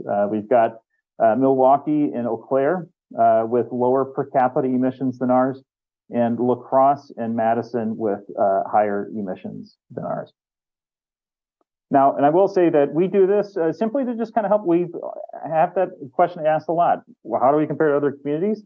Of course, this is not a beauty contest, although we do want to win. But it also gives us a sense as to where might we look? Maybe there's things that we can learn from other communities. So that's really why we do this, is to answer questions that we know come up, and also to give us a sense of who might we look towards potentially. We also did what is known as a business as usual forecast. So a business as usual forecast, we're looking at population projections that are expected that the city uses for planning, household account projections, and then any known commitments. For instance, the electrical utilities do have some stated goals for GHG emissions through 2050. So any known commitments that are out in the open there, so to speak, we've baked into our projections. We've also baked into the projections the what is known as the heating degree days and cooling degree days related to climate change. So in other words, as we look into the future, how our climate is changing, that's going to impact our energy consumption. We've done a good faith effort at trying to include those projections in energy consumption projections as well. So the good news here is you can see that the colored bands, as we go across the screen to the right, those project where we would anticipate our emissions to be through 2050. The good news is that it's reducing. The opportunity is that these two yellow dashed lines are the IPCC recommendations. IPCC, the International Panel on Climate Change, the UN panel that helps to provide sort of a consensus of science and help provide policy recommendations or data for policymakers. They have recommended goals for emissions reductions. That lower dash, the dash dot there that goes on the lower pathway, that is the IPCC recommendation for where we need our emissions to go in order to attempt to cap global climate change to 1.5 degrees Fahrenheit, or excuse me, Celsius. So that gives us a sense, kind of, that we've got some good news moving forward, but we've got to leverage that good news in order to kind of follow along with IPCC recommendations on where we need to go. The ground cover and heat study, what we've done is we've looked at on a census block group by census block group basis throughout the community. We've looked at ground cover conditions, so tree canopy cover, lawn and grass coverage, open water, agriculture coverage, impervious surfaces, etc. From that, we can say that the donut at the top gives us an indication of our coverage. We've got about 17% that is trees and shrubs, about 26% that is grass, about 41% that is agricultural cover, just a little under 2% that's water, about 4% which is light impervious surfaces, so think concrete or light colored roofs. That's nice. As an impervious surface, that's good because it helps reduce heat island. It bounces that heat energy away. And about 10% that is dark impervious surfaces. So that has the opposite effect. Dark impervious surfaces increase the micro heat island experience. Think walking across a black asphalt pavement in the middle of, a hot sunny day in July, that extra heat that you feel. The donuts on the bottom just talk about the grass coverage, the grass type coverage, the green space coverage. We've got about 25%, which is lawn coverage. About 54% of our these grass type coverage, the green space coverage, is agriculture, and about 21% is prairie grass. So what that tells us is out of our green growy spaces, we've got about a quarter of that is lawn, manicured lawns. So we think about, well, maybe there's opportunities to continue to increase prairie grass restoration or other forms of grasses that take less maintenance, less fossil fuel consumption, and increase, water absorption and ecosystem health, etc. And then the other diagram just breaks down the impervious surfaces, which gives us a sense as to where we might focus in terms of dark pavement versus dark building coverage. And lastly, because these are all done on a census block group basis, we can relate all of this information to demographic data. And when we do that, we also map those findings out in line with demographics in multiple ways. One of them is illustrated here, and that's related to low-income community members. At the top of the screen there are the census tracts that have the higher amount of low-income population. And at the bottom of the screen there are the census tracts that have fewer low-income community members as a percentage. And oftentimes we see trend lines there. Typically we see that the tree coverage trends where the lower income communities have less tree coverage. That's not necessarily true in Fitchburg. You can see that there is no necessarily direct relationship there. However, the other trend line that we do typically see, and we are tending to see to an extent, is the trend of impervious surfaces, particularly dark impervious surfaces. You can see that the lower income portions of the community tend a little bit more towards having a little bit more of that. So it just gives us some thoughts about how might we address some of these issues in a sustainability process. The other thing that we do this all for is so that we can map out potential suggestions for tree canopy coverage as well as turf coverage. And the intent here is to illustrate an idea. And again, it's a place to start. So the process that we went through is we prioritized based on equity as well as opportunity and impacts associated with where do we have the higher counts of population and higher density, we can get more bang for our tree buck, so to speak. And came up with a ranking scenario. We're saying that those that have the highest potential opportunity for priority might have a 12% increase goal, while those that have the lowest might have a 2.5% increase goal. And again, this is just helping us map out a scenario such that we can say, hey, if we take that as a target and we were to include existing tree canopy, how much we can expect that tree canopy to grow every year without us doing anything because trees grow, as well as anticipating how much those trees might get lost due to EAB or just trees die, and then map out new trees per year. We can project where we might end up with a tree canopy goal. In this instance, we've suggested a 7% increase over existing tree canopy coverage.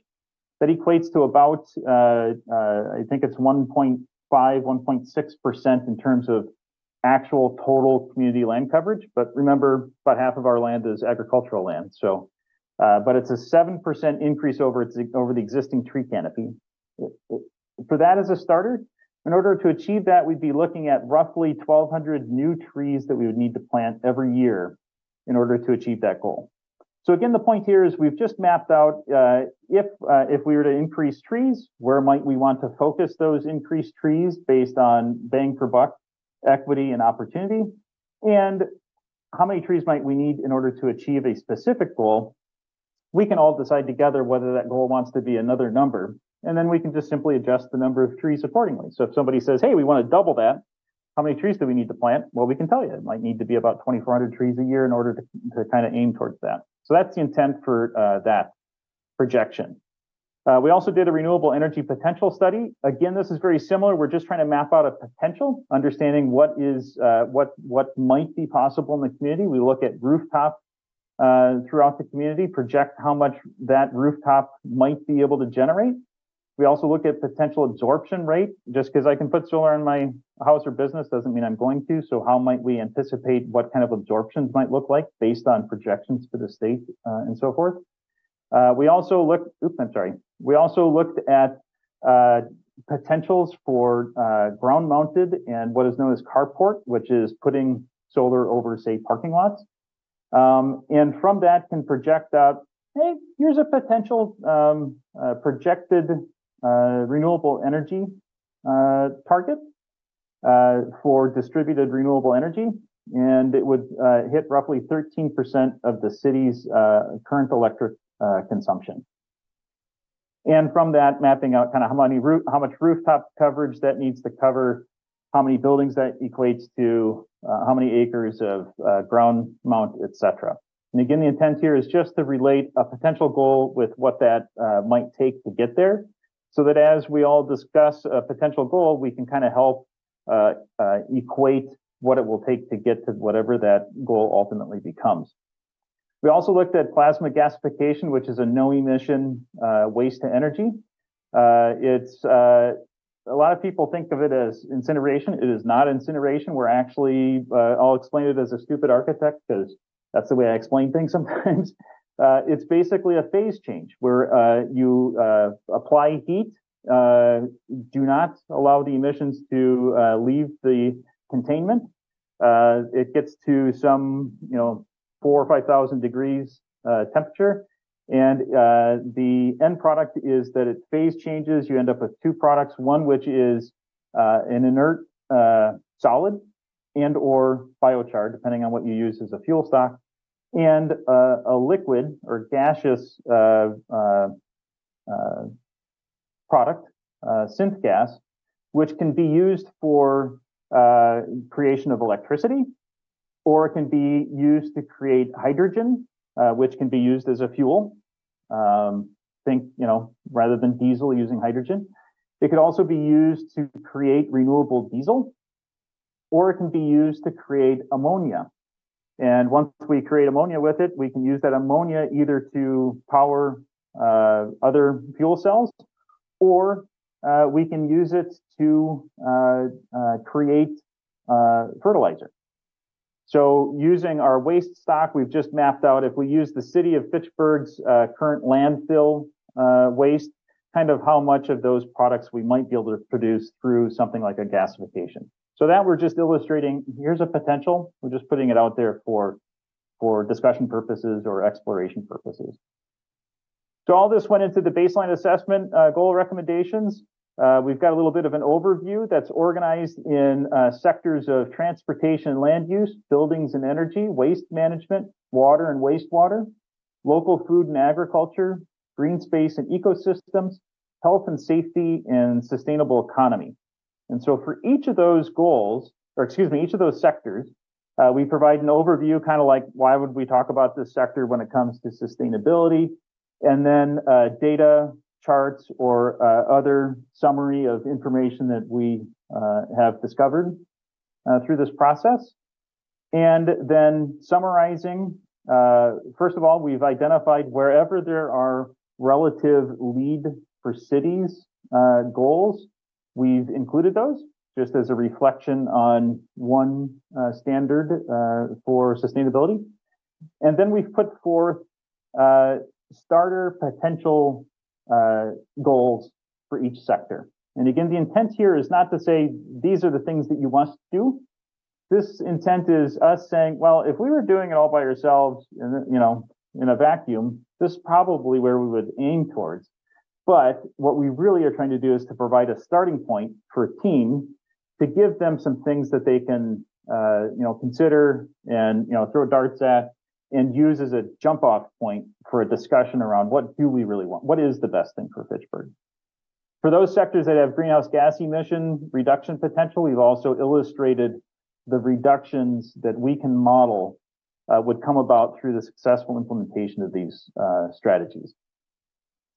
And again, it's just the starting point. We're not intending to jam anything down anybody's throat. This is not final. It's the beginning. It's the exact opposite of final. It's just the beginning. With those reductions by sector, we can then say that this plan would have an accumulative greenhouse gas emission reduction potential. And we do it through our business as usual projections and then by the transportation, buildings, waste, and water sectors. And what we can say is that we would reduce down to about, over 35% below 2022 levels by 2030, which is on track with the IPCC recommendations. So we're in that right sort of. We would be in that right target for IPCC. And so all this is just to simply say that we've mapped out a potential, and now we've got mechanisms to be able to relate as the team talks about tweaking goals. We can provide some sort of feedback like, hey, that's a great ground cover goal, just so you know that relates to roughly X number of trees, or that's a great goal for renewable energy, just so you know that equates to roughly X number of houses. That kind of linkage, as well as linkage to impacts where we can model them, as illustrated here.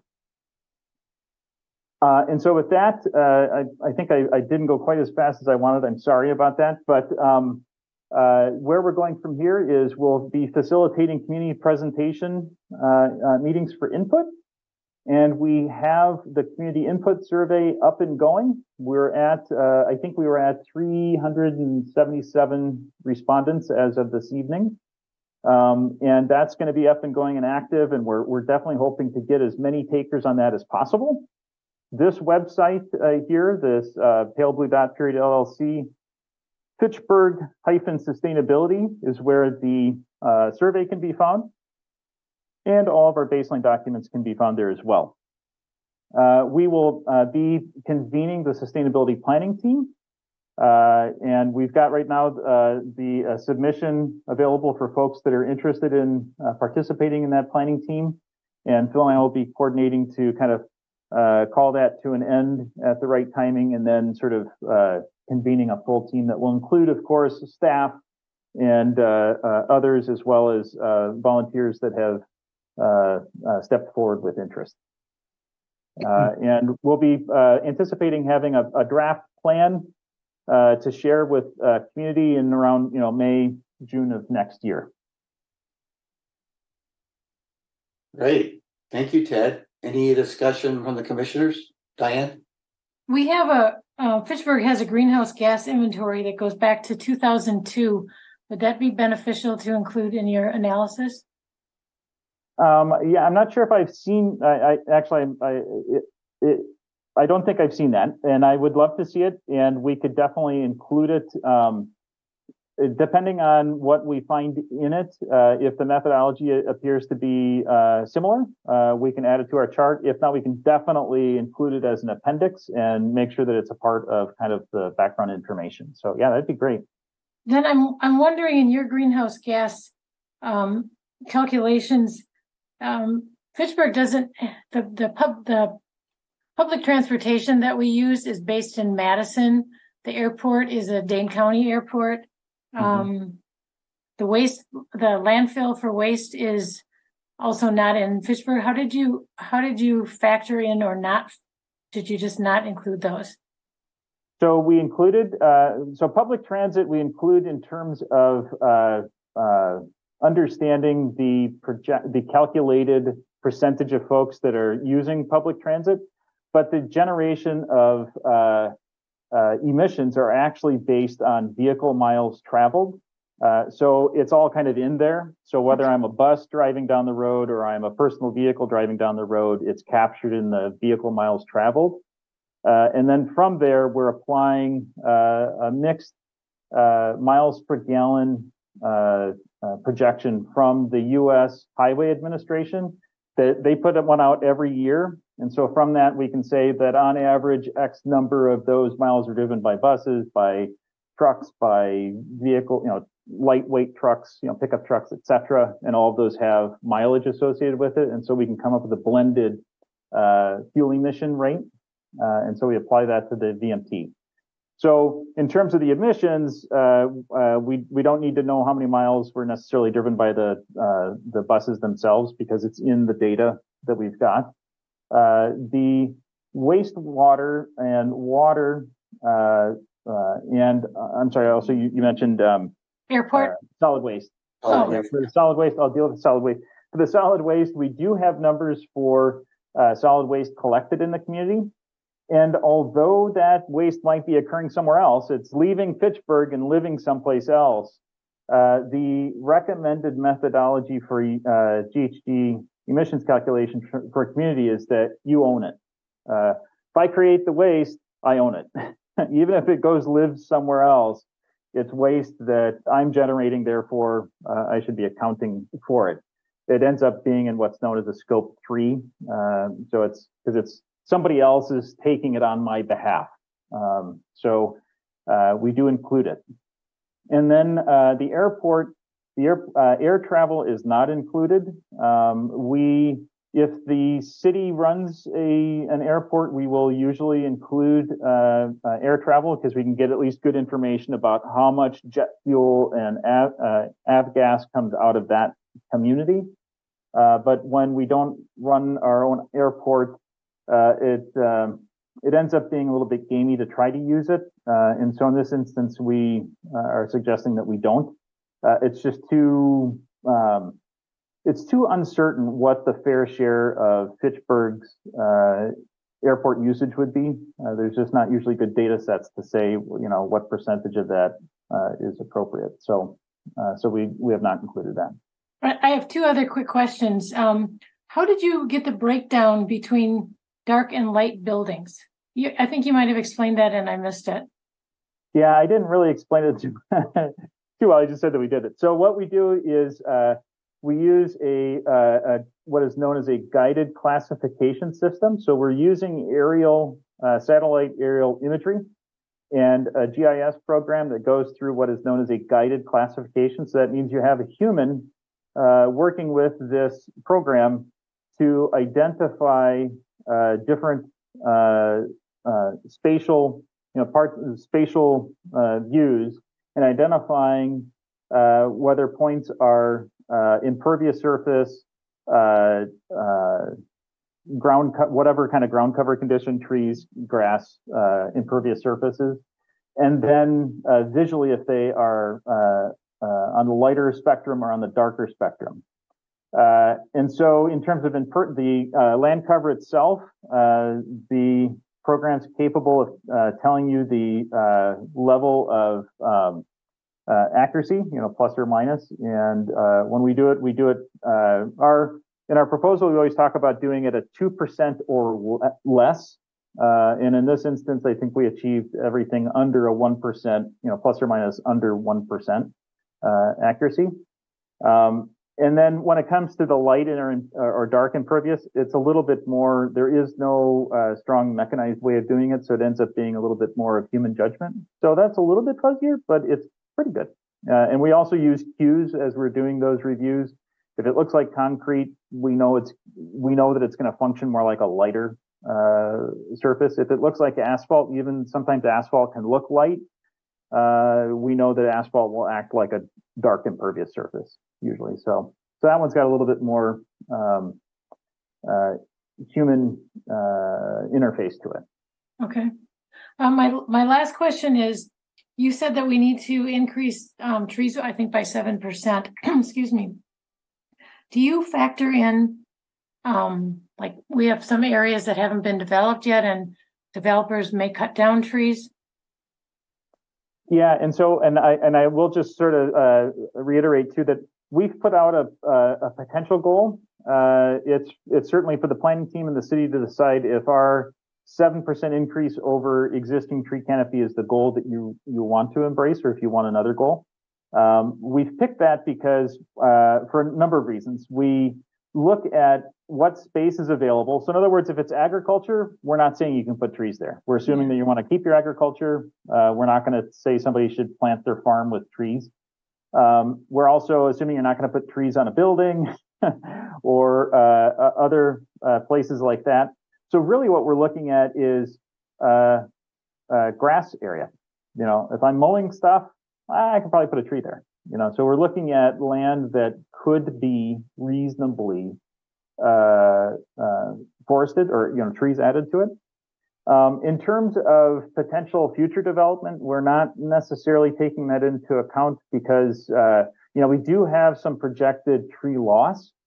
Those projections, we include a good faith projection for EAB, emerald ash borer, kind of an assumption of how many trees we might be losing per year in the coming years related to that, as well as typical mortality rates, which that we get from the USDA Forest Service. There's a couple different scenarios you can use, whether it's like forested, like out in the middle of nowhere kind of forest versus, more maintained land like we would expect in the city. So we do have some tree loss projections, but we don't have tree loss projections over, potential development that might take trees out. And it's in part because we just don't know. We don't know what that might look like. And in part, when at this kind of a planning exercise, we think it's one approach is to say, let's identify a goal, and then we'll start making some decisions around how do we want to develop, how do we want to encourage development, and what does that look like in face of all of our goals, whether it's tree goals, impervious surface goals, density goals, et cetera. Okay, thanks. Thanks, Diane. Okay, yeah, we need to get caught up on time here, but I do appreciate your time, Ted, for the presentation. One very quick question. Are you still accepting applications for the planning team? Should we continue to advertise that, or is that closed? It is open, and Phil, I don't know, I see you smiling over there. Yeah, so we had kind of set the end of August sort of unofficially as we'd like to get all our applications in by then. I was actually going to ask Ted about this on Wednesday, what he recommends. We haven't had our first meeting yet, so certainly people could still apply, and if we're able to fit them in, we'd like to.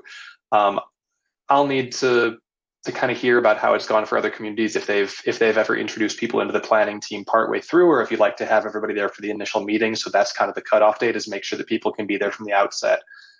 As of right now, we haven't technically closed it. If people still want to apply, definitely encourage them to. There will be a point at which we close it off, but we haven't hit it yet. Phil, isn't that part of the survey? One of the questions? It may be part of the survey, and well, I don't remember. Ted, was that a question in there?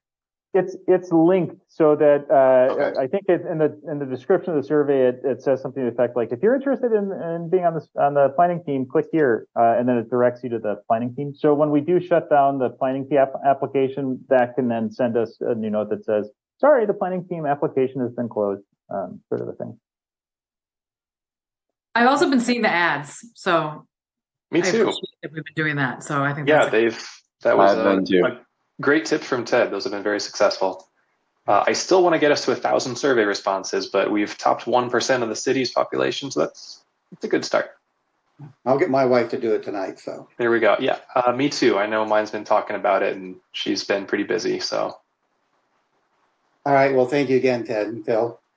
Thanks for your time, Ted. Thank you. Really Thank good. you. thanks a bunch. Appreciate all the Thanks, Ted. visuals on everything. Yeah. Thank you nice very job. much. All right. Let's Bye, move all. to item agenda 5B. Bring your own bag event. Kim, you want to give us an update on the event that was on Saturday?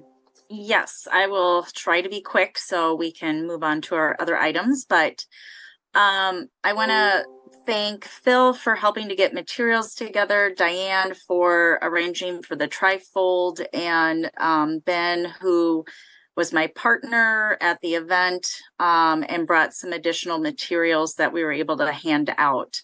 Overall, I feel like it was a successful event.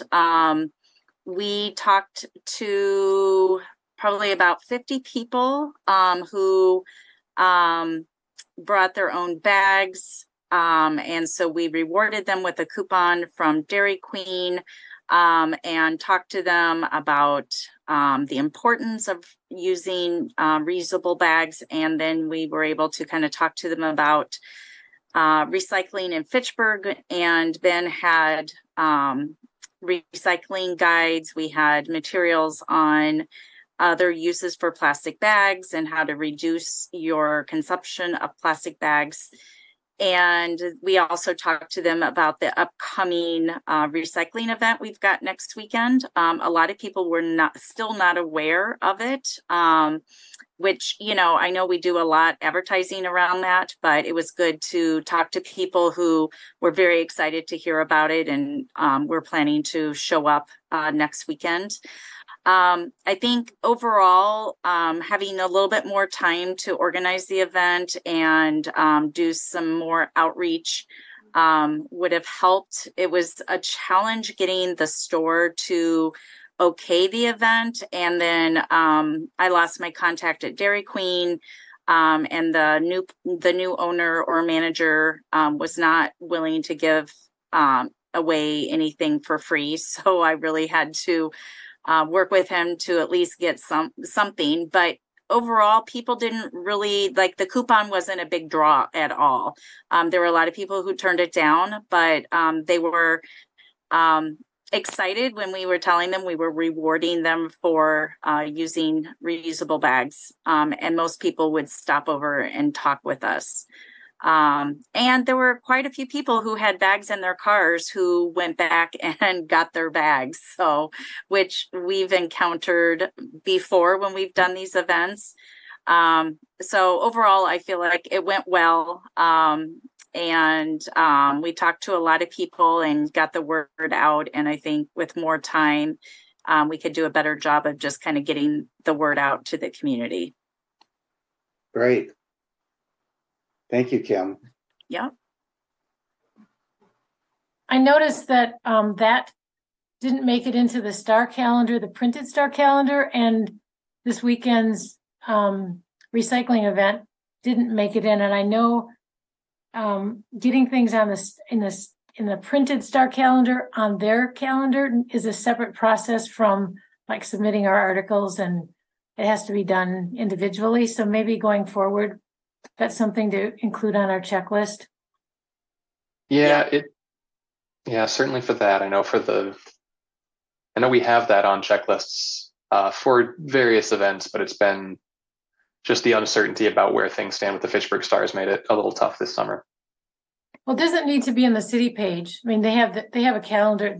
I think this issue, the calendar was on the second inside of the back page. God, yeah, that one I'm not as sure about. I've only submitted for the city page before, not for the Stars calendar. Yeah. So I'd have to look into the process for that. Thank you. Okay, let's move on to the next agenda item. Item 5C, the fall recycling day event planning. Well, so speaking of, we've got that fall recycling and shred event coming up just this Saturday. And Ben is going to be leading that one, has been taking the the bulk of the lead on this. So that's I know that he's got things pretty well in order. The big thing that I know we need to figure out is who is interested in volunteering. So I don't think this is new to anybody now, but we're doing the fall recycling and shred event again. It'll be Saturday from 8 to 11. Ben and I will be there by probably 7 a.m. to set up, and volunteers we ask to arrive by 7:45 if possible, just so we can get everybody organized and figure out who's there. But per usual, we'll need help with the paper shredding, with the electronics recycling, and with just general traffic direction. So Phil, I told Ben I would be available to do the usual. Fantastic. So, and you do a good job, Kim. Kim will be the face of the event again, which is great. Thank you. I'll be at the shredding event. I can help with the shredding. Fantastic. Diane's back for shredding. We missed you this spring. I'll be there for shredding too. You will too, Ron? Okay. I can be there whenever you need me, wherever you need me. Awesome. I can do heavy lifting down in electronics recycling again, but I will have to leave by 9:15 or 9:30ish. Okay. What time do you want us there? 8 a.m. or 7:30? 45. The event starts at 8. If you can be there by 7:45, that would be great. We usually have people showing up early and getting in line, so they kind of start coming through early anyway. And when we get there, you want us to go into the City Hall lobby and pick up the vests, and is that the same process? Yes, yeah. So I'll have vests in the lobby. We'll have some paper there that just kind of has an overview of where the map is, and just a reminder of what events are accepted, especially at the electronics recycling, and what we charge people to recycle them. And just kind of reminding people of their assignments. Some people will sign up and then kind of forget where they're supposed to be. So that's kind of nice. I haven't checked this with Ben, but I believe that, again, he will be picking up some coffee and morning snacks for folks. So those would also be in the lobby. It's a great place to start your morning. Hey, Phil, thank you for including their flyers so we know what they're accepting and what they aren't accepting. Yeah, we get a lot of questions about that. So it's nice to have multiple reminders, and really, I got to beat it into my head. I know. Phil, really quickly, I know at the last meeting we had talked about whether or not we were going to be handing out like small slips of paper of the survey. Right. Was that something that we still wanted to do? I think that should be very doable. I've got some that can be printed out. The quarter page was a little bit small. I'll see if I can adjust what I put on there to make it more practical, because I'd rather print out quarter pages to give people than half sheets. But I certainly can have some flyers available for you to hand out if you'd like to do that. Yeah, I'd be happy to. Great. Just one thing regarding this event. Both Ben and I received a phone call from someone from the Jewish community. They were very upset that we had scheduled this event during Rosh Hashanah. Shoot. Yeah, we have. Yeah, that's really good to know. We'll have to consider that for the future. We've never looked at religious calendars. Yeah, so we need to do that in the future, or look at the religious. Yeah, and this still was the only day that worked. Certainly what we can do for those individuals is still provide them with information on where they can take batteries to be recycled, where they can take their electronics, and they can hang on to their paper for a future event, or their other shredding options. But that's too bad. I didn't even realize. We've looked at the city calendar, but we've never looked at religious events before. That's if we have the luxury of being able to do that in the future, that would be nice. Okay. All right. Thank you. Okay. Item 6 on the agenda, council update.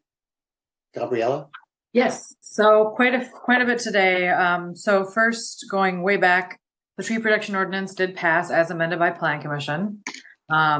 Pretty impressive that we were able to pass an amended version of that through all the commissions and then at council. So it was pretty great that we were able to get to that version. But I still think that there's a lot of work to be done to increase tree protection. The tree advisory committee, I know, is going to continue looking at options for expanding that in the future.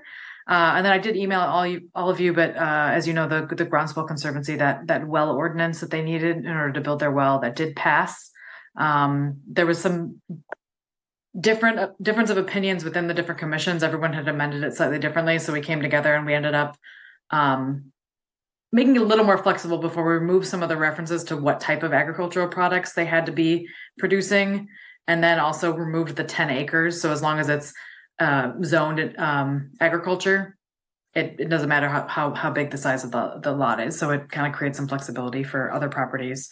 And then it kind of opened up a conversation as well about wells in the rural areas that I think the Ag and Rural Affairs is going to continue talking about, but a little bit tangential to our interest in the issue. But anyway, groundswells, very excited. They're going to probably drill it in the near future. I haven't heard exactly when, but if I do find out, I can let you all know. I think they're going to have some sort of a public event, or at least some sort of public shout out about it. Next. Thanks for your work on that, Gabriella. Oh, yeah. Appreciate it. My pleasure. Yeah. I know Robert Pierce, the farmer who initially met with us, was very pleased when I shared that news with him that night. So good. He'd been working through it for several years, and he was very excited about how that would make his farming operation and composting operation easier out there. That's great. Thanks for bringing it to the commission. Yes. It's so important to get it on the record, and then I can start working behind the scenes, and it's such an important thing. So there's as many people as we can bring in to kind of let them know that we can put some momentum behind them. So thanks for bringing that to the commission, Chris. No problem.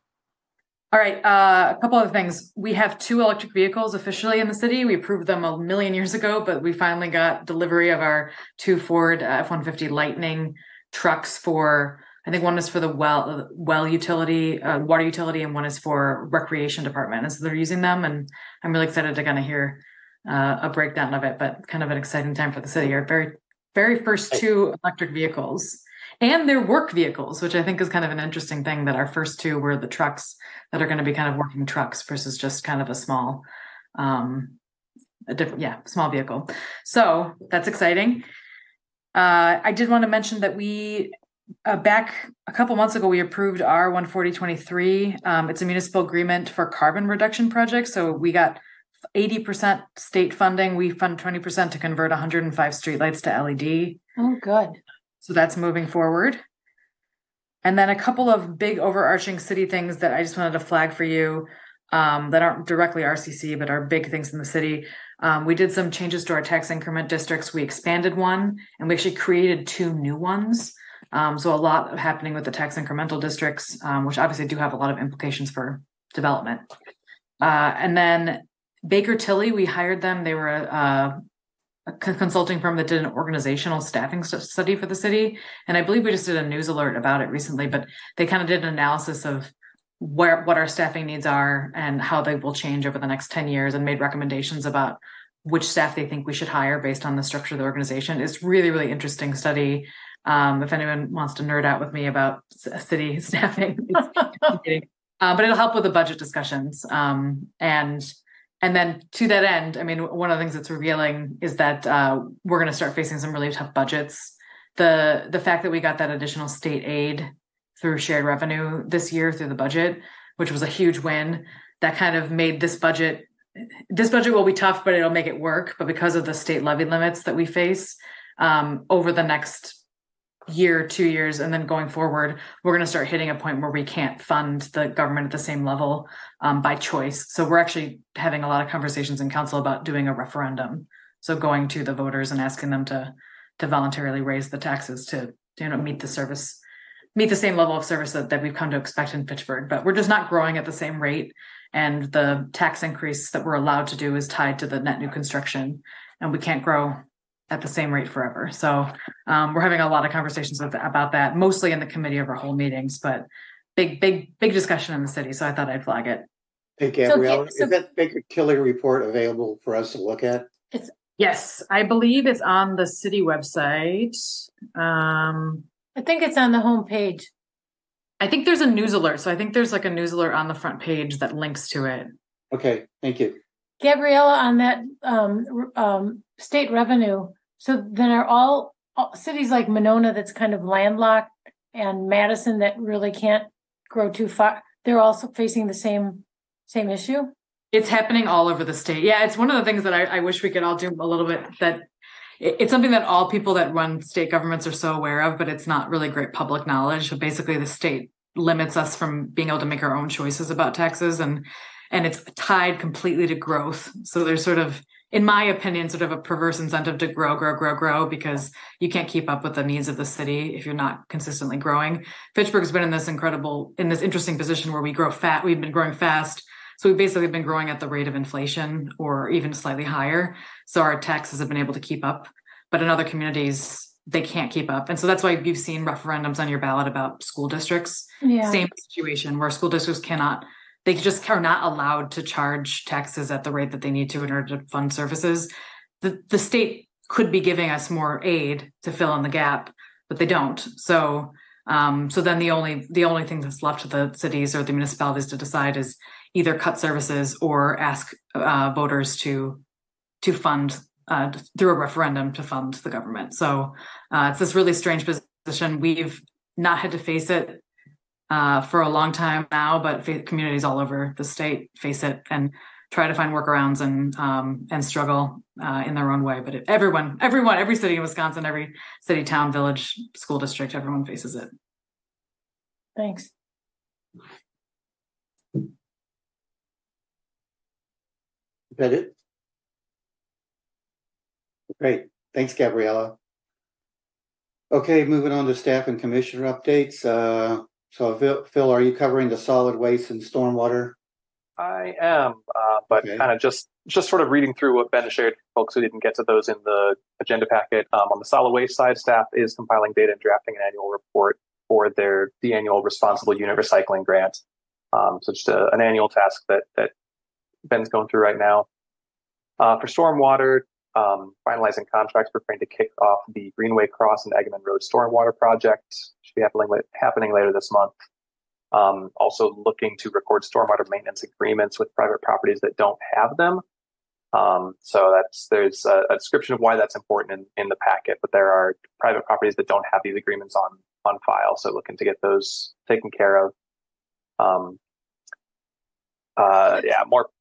Phil, do you know where we sit on, and I know this isn't your area, but I expected it under solid waste. Do you know where we sit on setting the solid waste rate, the collection rate for next year? I don't. I haven't followed up with Ben on that one. I'll need to check with him. Gabriella, that hasn't gone to council yet? No. Okay. Thanks. Yeah, I know that we did. So per your request, we did review the rates, the rate increases over the last 4 years, and the current rates the rates that were proposed and discussed at the last meeting. Those percentage increases are very comparable for single family and for apartment units. It's slightly higher. It looks a lot lower because it's a lower baseline, but the percentage increase is slightly higher per apartment unit than it is for single family homes. So they're increasing proportionally to each other. And that Ben at least did look into that. So that will come back to us in a resolution next month? That I'm unsure about if it'll be a resolution. I'll have to check with Ben on that. I'm not sure what the process is there. Okay, thanks. I don't know if Gabriella, you have any more insight on that. I know it happens a little closer, but we're entering budget season, so this is the time of year that it happens, but I can't recall. I'd have to look back at my notes, but it's definitely this is the time of year where it starts coming to us. Yeah. Yep. Yeah, and I know that the sense of the RCC was definitely taken at the last meeting, and Ben is keeping that in mind. I just don't remember. I don't remember if it comes back again or not before council votes on it. Well, traditionally, and last year we missed the boat because of scheduling, I guess. But traditionally, it does come back. It goes to finance to vote. It goes to RCC to vote. After we make the recommendation, it comes back as a resolution. So that's what I was wondering if October we'd still be in time. Then I would assume so, but yeah, I'll have to check with Ben tomorrow, just see where that's at. Thanks. Yep. In the TMDL, Total Maximum Daily Load Modeling Contract, they've located quite a few more private best management practices than are accounted for in the modeling contract. So they're modeling a few more VMPs to include in that model. There's going to be a storm sewer upsizing project along Schumann Drive later this month, they're going to be doing some surveying data collection on Schumann Drive to prepare for that. And then also starting data collection and planning for stormwater dredging projects next year. That is everything Ben included for his two areas. Feel free to ask me questions. I'll probably stare at you blankly, to be honest. Ben was going to circulate the winning drawing for the street sweeper. Could you just maybe remind him of that, please? Yep, will do. Get a note in here.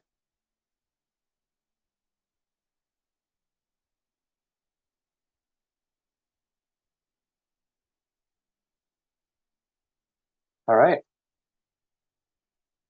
And then sustainability report. First of all, that Baker Tilly study did not recommend 2 more of me. Really thought I made myself clear, but I guess not clear enough. So it'll just still be the one sustainability specialist going forward. The Green Tier Legacy Community Annual Report. This long story is finally coming to a great conclusion. The updated report that we've been working on for the past 2 years, a planning team that I've been on with the Green Tier Legacy community. The online form has finally been made available. They're going through the initial testing of that. But the report that I put together for last year that I think I shared in March or May, I'll finally be able to upload that to the interwebs just in time to start working on the report for this year that we'll have to complete next year. So it's just kind of one of those never ending things, but I guess that means it'll be fresh in my mind when I come back to it again. We are having ongoing issues. I mean, this is just we could put this on every month now. Ongoing issues with our Huawei solar inverters. Been working hard with Arch Electric. They've been providing a lot of service to try and figure out what's going on here, to submit claims to Huawei. They're just not getting responses now. So I am going to reach out to a couple individuals. I'm going to try to figure out how many other municipalities are having issues with this manufacturer. The issue, as I've shared, is that Huawei is, after going through a number of sanctions and other things from the U.S. government because of concerns about their data privacy, they're just closing up shop entirely in the U.S. So we have these inverters for our solar panels that are warranted through 2037. They're not going to be around to honor those warranties. So we have replaced 7 of our original 11 inverters from the 2017 solar rooftop project. 4 more are now bad, and we do not have replacements to put up there. So the library is currently not generating any solar electricity because of this. And our public works maintenance building is down 1 of 3 inverters. This means that we're short around, I don't remember the exact number, it's somewhere between 25-35% of our solar capacity is not operating right now, which means that's free electricity we're not getting. So we got to figure out how to proceed. I'll keep things updated going forward, but we're not, if Huawei's not going to be cooperative, we're not really sure what options are available to us. Are those inverters interchangeable between brands? Yes. Yeah, we could install different brands, so that is one option. We'd probably be looking for grant funding to help with that, because you're probably, when you look at the cost of acquisition of the inverters and then working with Arch to get those installed and whatever adapters need to be put in place, connecting them to our online monitoring software, you're probably somewhere in the range of $8,000 to $12,000 per inverter. There are the 4 that are bad now, and there's the possibility that the 7 Huawei replaced also go bad in the next 5 years like these first ones did. So it could become a pretty hefty price tag. Now, that's better than just letting these solar panels sit unused after the investment we put into them, but it does change our payback calculation. So that's something that's got to be considered. Yep, I see a couple frustrated faces. I definitely share that. It has not been a fun experience over the last year trying to figure this out. We just kind of, there was not really any way to avoid this. I don't think. We just got a really unlucky break with the manufacturer. So we're seeing what we can do. I may even just reach out to our representative, DeMarc Pocan's office, and see if he has any suggestions on what we could pursue. Just, knowing that this is an issue, that it's not just a question of an American company that we have an issue with. It's an international company that won't be operating here anymore. And I just don't know if there's precedent for this. So that saga continues. There was an official announcement 4 days ago that I'll just repeat here. The city of Fitchburg, the League of American Bicyclists has multiple Bike Friendly America awards. There are bike-friendly municipalities, bike-friendly businesses. Those are the ones that are most relevant to us here. Fitchburg is a silver bike-friendly community. We just had that reaffirmed in March.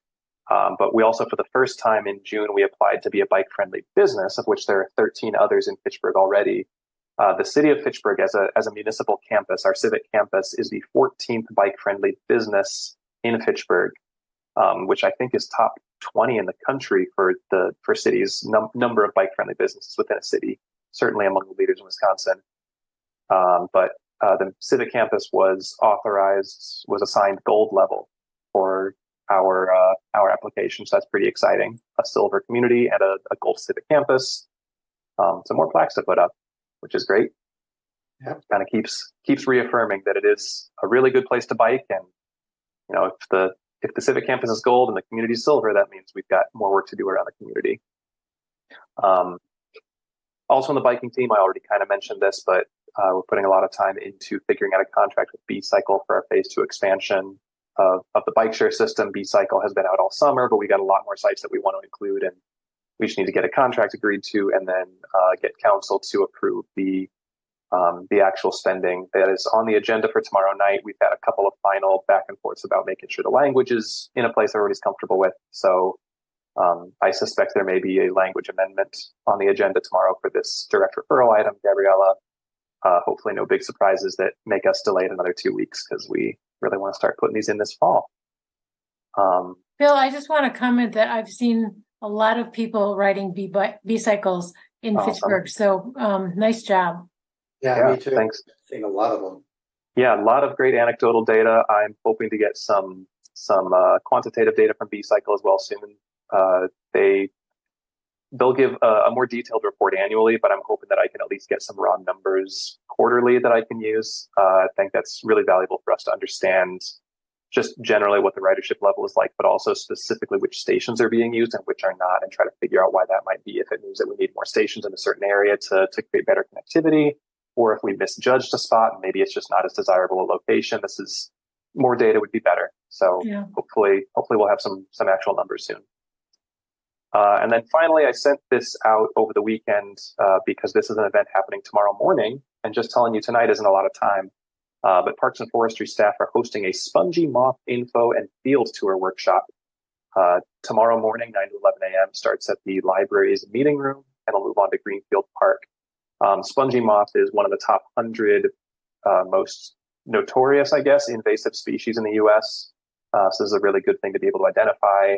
I have not talked to Anna in great detail about it, but I assume they'll talk about identification and possibly control measures. Hopefully it's not a cane toad situation where there's not much control to be done. But so that workshop is 9 to 11 tomorrow, and that is everything for sustainability. Hey, Phil, I have one question. I'm not sure if the sustainability or the plan will cover it, but I mean, maybe it's mentioned in the Baker and Tiller report, but what would be a sustainable population for the city to maintain a certain quality of life? Will they say that to have this quality of life of bicycling, open space, and things like this, you could really only have this many people living within the city limits? And does that help with our planning? I don't mean to be overly glib, but we should grab a beer sometime and talk about that, or a tea or coffee, whatever your preference is. Yeah. That is a really difficult question to answer. I don't suspect the sustainability plan will cover it. Depending on who you ask and what their area of expertise is, they'll give you a different answer. Folks that are more along the, who take more of an approach like, blanking in the author's name, but the population bomb that was written back in the 60s or 70s would tell you that would tell you that we're probably already past, at least globally, carrying capacity. Bringing that down to the Fitchburg area, we have a tenth the population of Madison and about a half the acreage because of all the rural area. So just from is there space in Fitchburg? We could keep growing, but it is much more of a regional, national, global question. Folks who are more on the geoengineering side of things would tell you we are far from our carrying capacity, and we just need to better utilize and develop solutions to make more efficient use of the resources that are on the earth. It's a really tough question to answer, and we definitely won't be able to get there with this plan. It's a good thing to think about, but certainly with over 1 billion people around the world facing food shortages, and there's still so many countries that are trying to develop and get up to a standard of living where we already are. It's uncomfortable questions, but things that have to be thought about. That you don't want to get to a point where you're saying, well, all of these other countries aren't allowed to develop like we are because of the planet. That is a pretty sticky ethical stance to take. But also, if you look at ecological footprints, what they will tell you is that the average American currently has a footprint that would require us to have 2 or 3 at least Earth's worth of resources to maintain. So there is absolutely a tension there, and we have to figure out a way around it. And there's fortunately a lot of really smart people working on it from different. I know there are a lot of communities around the country that have controlled growth, built in. So yep. I mean, just when looking at that projection that Ted had up there, the population change was what 13.5%, 4-year period or something like that. That's a lot. It is, and we will. Most models that look into this will tell you that we're going to have more growth over the next couple decades just as a result of climate shift, climate migration. Yeah. There are a lot of unpleasant projections for the climate and the precipitation patterns in Fitchburg in Wisconsin, but still this is expected to be a more stable area than a lot of other parts of the country. So it is absolutely something that we should expect that over the coming decades, more people will move here from elsewhere because this is a more stable place to be, at least for the time being. So we'll see our population grow just based on that, even beyond just kind of standard birth rate and immigration numbers. Yeah. The assumption throughout planning documents is always that we continue to grow. And that's part of our comprehensive plan. It's the trend that the city's been seeing in terms of building. So, in terms of how we behave, I mean, I'm not saying that that's the right way to go. I'm just saying that that's like, we do assume consistent growth, and that's the way the city is headed. So when we talk about, the organization study, staffing increases, that presumes continued growth. Not necessarily at the same rate. We've seen quite an increase over the last decade, but certainly a steady increase over year. And I think what we'll look at is, as Gabriella mentioned, assuming that growth, how do we then operate as sustainably as possible? It must be getting late in the evening if I can't get words out. But it is encouraging, certainly, that we've had that growth over the past couple decades, and we still have overall decreased our per capita carbon emissions. We have, decreased our overall per capita fossil fuel use. This is showing that it is not inherently a conflict, that you can grow and still see improvements. We have to push for more, of course, but there are encouraging trends even with all of the alarming data. Okay, well, thank you. Mm-hmm. And thank you, Phil, for all the work that you do on sustainability. I mean, you've done a great job, as far as I'm concerned, on keeping our city on the path, and I think it's looking good for the city. So I know we have hiccups everywhere that's out of your control, but still, I think you've done a great job with the sustainability approach for the city. I just have to figure out how to get them all within my control. That's all. We just need another you. Can't be that hard. All right. Next thing on the agenda item, we got just a couple of minutes. Activities being conducted or monitored by the commissioners. Does anyone have anything to add? I just need to know, Phil, are you going to write an article for December or January? I can go either way. Well, how about December, and then we have that filled in? Sounds great. We'll be a couple months into the planning team's meetings for the sustainability plan, so we can put a TBD on the topic. But there's a number of different directions I could go there. Okay, great. That was December? Yes. Yep. Okay. By the way, the goats left Sunnyside this afternoon. So if you wanted to see them, you missed them. I saw them twice. They were busy. They were quite hungry this time. They did a lot of great work. Yeah. Quickly. Yeah. I just wanted to take my dog down there and see how she'd react. I know, me too, but I didn't. All They'll right, be well, back, I hope, next year. all right. Well, thank you, everyone. It's 9:00. We finally got ourselves back on schedule. So Good job, appreciate Andy. it. Good job, Andy. Thanks, Andy. Yay. Right. Good night, everyone. All right. Right. Good night, everybody. We're formally adjourned at 9:00.